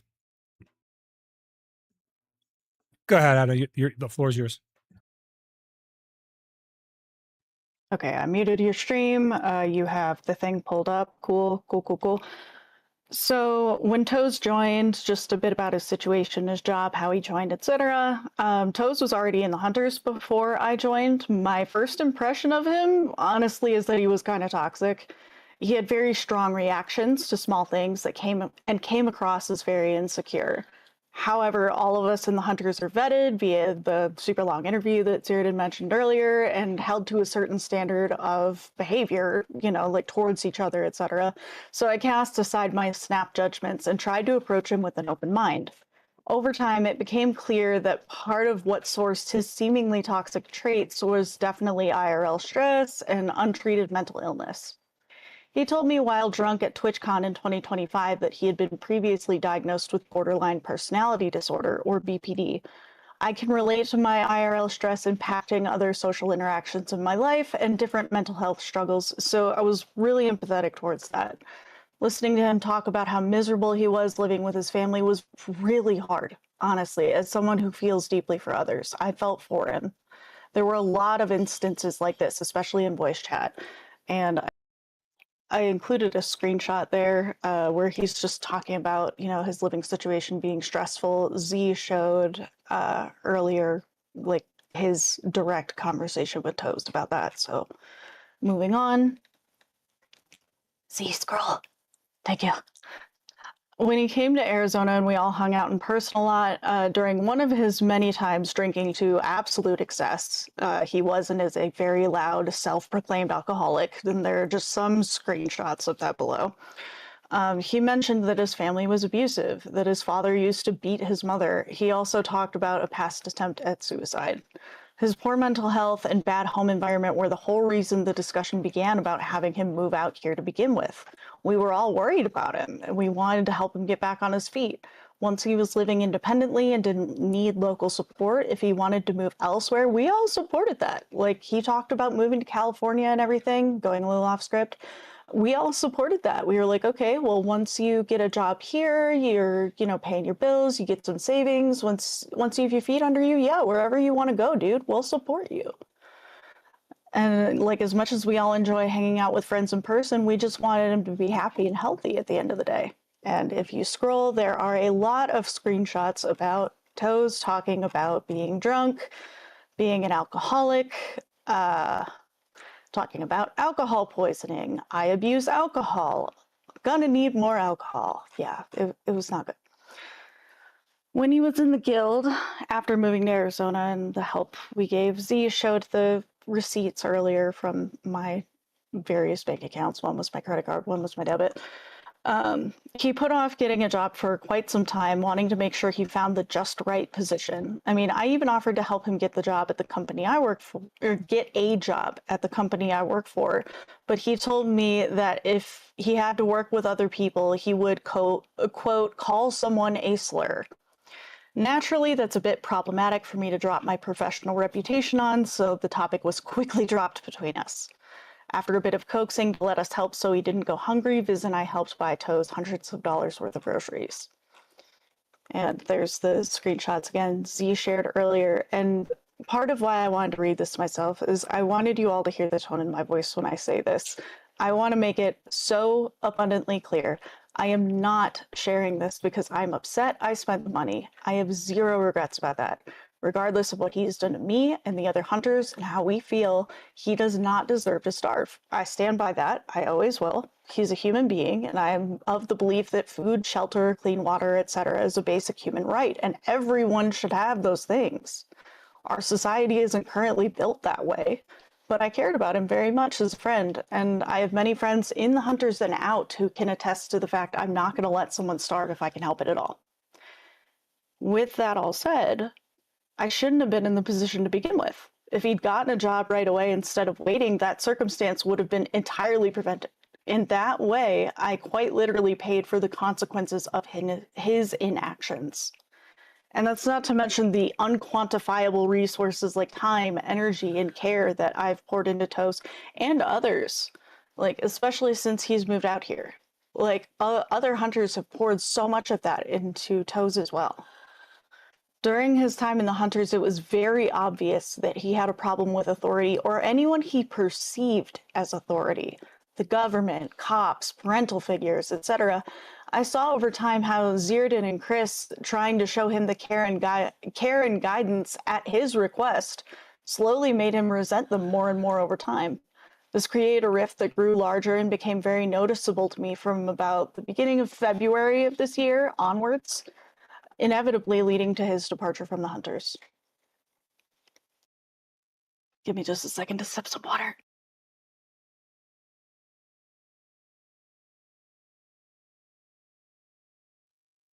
So this part is rough, but I'm going to preface this with the fact that Miss Valney gave her consent to mention her by name to me, like during this part of the discussion. Like her and I talked about this in advance. Right before Toes left, he attacked Zeroden, saying that he's transphobic, among other things, even dragged Mist into it to try and use her being trans against Zeroden. Zeroden was trying to have a nuanced discussion, which is appropriate for complex topics. Meanwhile, Toes operates in a world of black and white, and anything that wasn't phrased exactly to his specifications he deemed to be transphobic.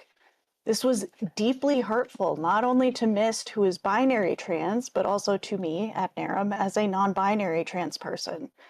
It's just another person weaponizing my identity and the identity of so many others to cause a divide between themselves and another person or group of people. Someone loudly saying how supportive they are of me and how evil transphobic people are when their actions tell a different story. More virtue signaling for attention with no substance to back it up, all while taking an extremist stance in a super nuanced topic. And that makes actual allies and the entire trans community look bad. While in the same breath, fetishizing trans women, talking about how he would suck some girl cock in person, and being homophobic, calling totally normal behaviors like sitting next to a man on a couch meant for multiple people gay. For someone so outspoken as a supposed trans ally, Toes never made an effort to get my pronouns correct, and he outed Mist in a space where she was not open about being trans. To contrast, Z has always been very careful not to specify who when he mentioned to me prior to becoming a hunter that there was a trans hunter amongst the ranks and I would be welcome as well.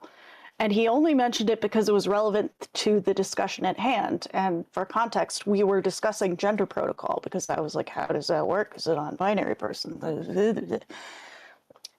And honestly, Z also messes up my pronouns sometimes, sure. But you know what? He tries and he gets better with it every day. I never expect perfection, but I deeply appreciate effort because it shows the person gives a shit. That ultimately they value and recognize who I am, and they want me to know that. Z has always put in that effort. Toes never did. And it's absolutely wild for him to point the finger at Z and say he's the transphobic one when Toes is the one who broke the two most basic rules of being a trans ally for both binary and non-binary trans people. 1, don't out closeted folks without their consent, and 2, use the correct pronouns. It's not that fucking hard. And this little bit is partially biased from my own lived experience, but I also would normally expect better from someone who is so supposedly involved in supporting the trans community, specifically due to them having more exposure to using different pronouns. As someone who uses they, them, that's not something that's a lot of people have exposure to outside of the queer community. I know that. I account for that.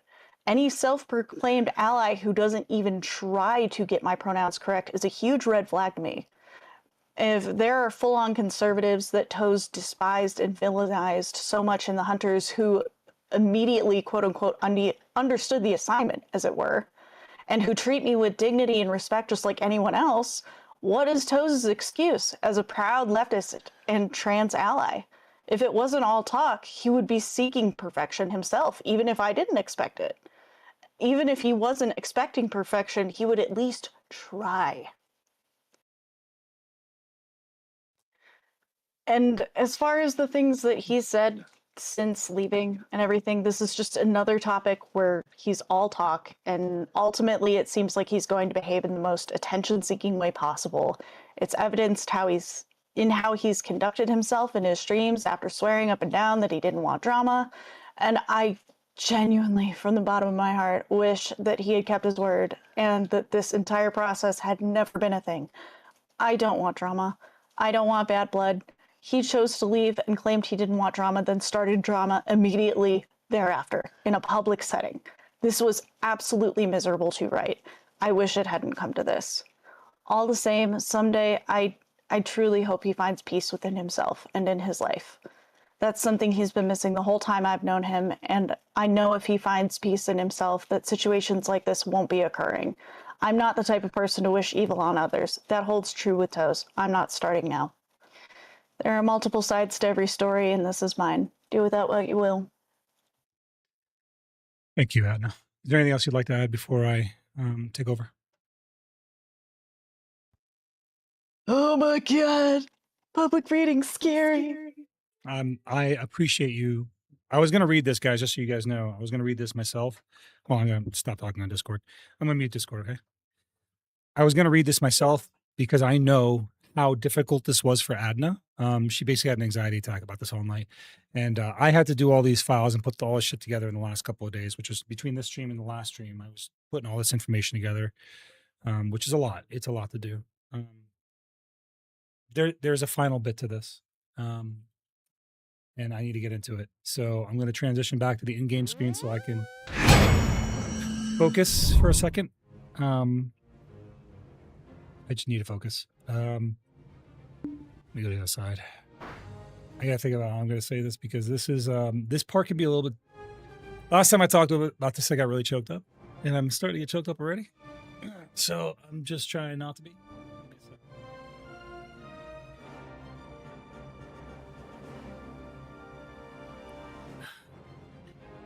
The thing is, the reason that Toes just can't up and leave is because Hill and him have an apartment together and they've signed a lease together. And in signing that lease, they have a legal obligation together, you know, to pay for that apartment. For them to get out of that apartment, they need to put down $3,000 to break the lease and give it 6 months or give a two-month notice in order to get out of the situation legally. So they would have to put down 2 months of rent, which is about $3,000, plus a $3,000 apartment, you know, a breakout fee for that. Here's the thing. When Hill came here, he was homeless. You know, he came out here and we helped him find work. And it was a good, meaningful job. And he stayed with me for like, I want to say like 4 or 5 months.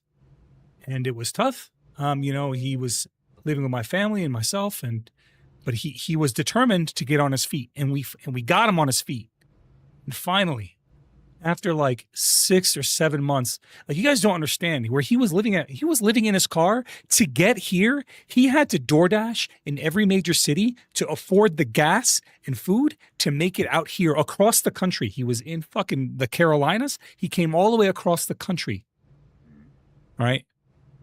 To be here for this, you know, to be here. We got him a job. The job is great. You know, he's making decent money, but he spent 100% of the money he had saved up to get this place together. And if Toes does not pay his portion, you know, if he doesn't pay his part, Hill's fucked. Like, you guys don't understand. He'd be banned from renting apartments out in the state indefinitely. It would take years for that to fall off his credit. It would take years for that to fall off his Arizona renting record. And all that has to happen is that they pay their apartment breaking fee. They can go their separate ways, and Hill will be all right. I've told Hill he can stay with me rent-free. Adna said she can stay with him rent-free. We were all offering to support Hill, and Toes can go back home. But the thing is, it fucking breaks my heart because this man has worked his ass off. And it's so hard. Excuse me.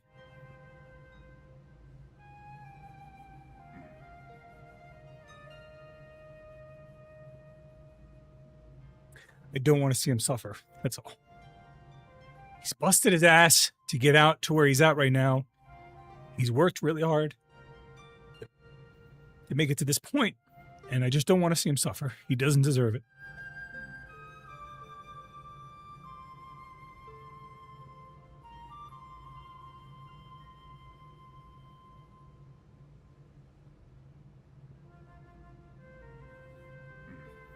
Hill is the victim here. He's the real victim.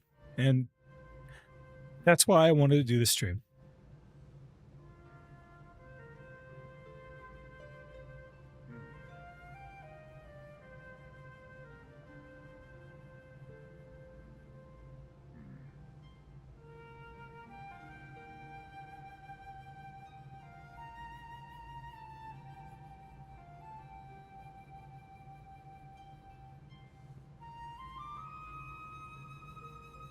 Sorry. It's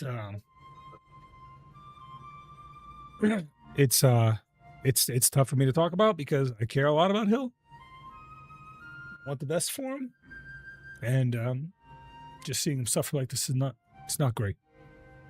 It's not great. I'm gonna do everything I can. We have already banded together as hunters to do whatever we can. You know, we'll raise money for him however we need to if we need to, but if Nakujin goes and he fucks him over, he doesn't pay his portion, Hill's the one who's gonna have to bear the brunt of that. And I really, really don't want to see that. That's all. That's all. That's all I got. Just give me a second. No, we won't. We won't let him fail. It's just he doesn't deserve it. He doesn't deserve any of this.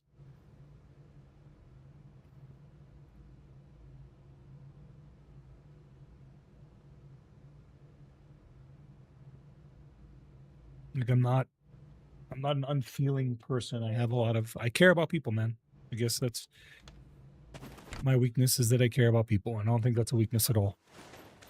I just care a lot about people. I think it's really shitty when somebody takes advantage of the kindness of others and uses it then for fucking stream content. It's just a really shitty thing to do. After asking everyone, you know, not to do X, Y, and Z, and everyone else respecting those wishes. It's just a really shitty thing to do. I had to watch the hurt on Hill's face when this person was streaming in the home that they share. He didn't want to go home that day.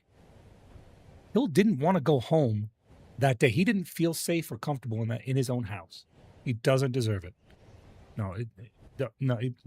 Tendo, hopefully it doesn't come to that. He just needs to pay. He just needs to pay his portion of the breakout fee, and it will be fine. It'll be fine. Okay.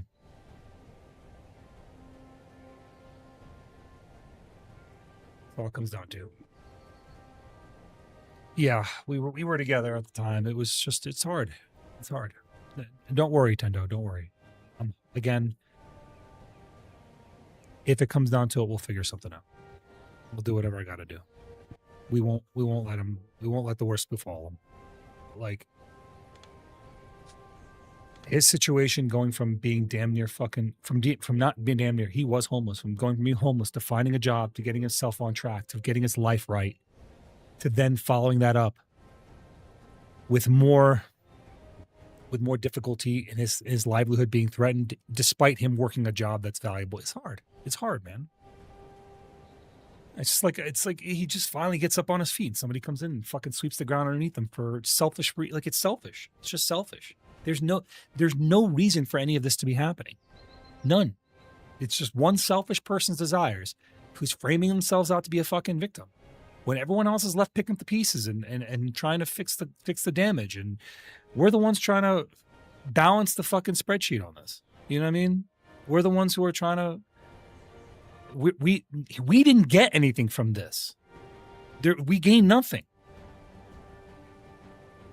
I know. Quick. and that's part of why I had to do this. Is like I really didn't want to come out and Caster. I don't take your questions as offense to your questions. Man. I just feel like it's really shitty that people do this thing. Anyway, a lot, Mutsu. I just finished all the drama shit, and it's behind me. I'll put the VOD up on YouTube. It'll be there if you guys want to see it. Thank you guys for sticking with me for that. If you're here for the whole of it, I hope that gave a lot of context to the situation. If you missed part of it, you can go back and watch it in the VOD. But it is a lot. It's a lot. And yeah, that's it. Yeah, that's it. Let me take a little break, guys. I'm gonna take a little break. I'm gonna do some ALS. I just need a minute to fucking step away. Actually, you know what, man? I don't feel like fucking playing AOS, to be honest with you, bro. I'm just gonna end. I'm gonna end stream. Let me see what I can raid. Just not in the mood to play video games at the moment. I'm gonna go sit with my family. Need to do AOB? Yeah. Let me raid out. I'll go do AOB with somebody. Or Jazzy streaming, we'll go raid her.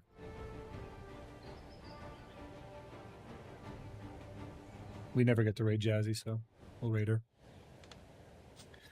Again, I really wanted to do more, but like this fucking shit tears me up, man. I really hope I never have to do this again. Like, there. All right, I'm sending you guys off to Jazzy. Thank you so much, guys. Everyone that dropped subs today, man, I really appreciate you guys.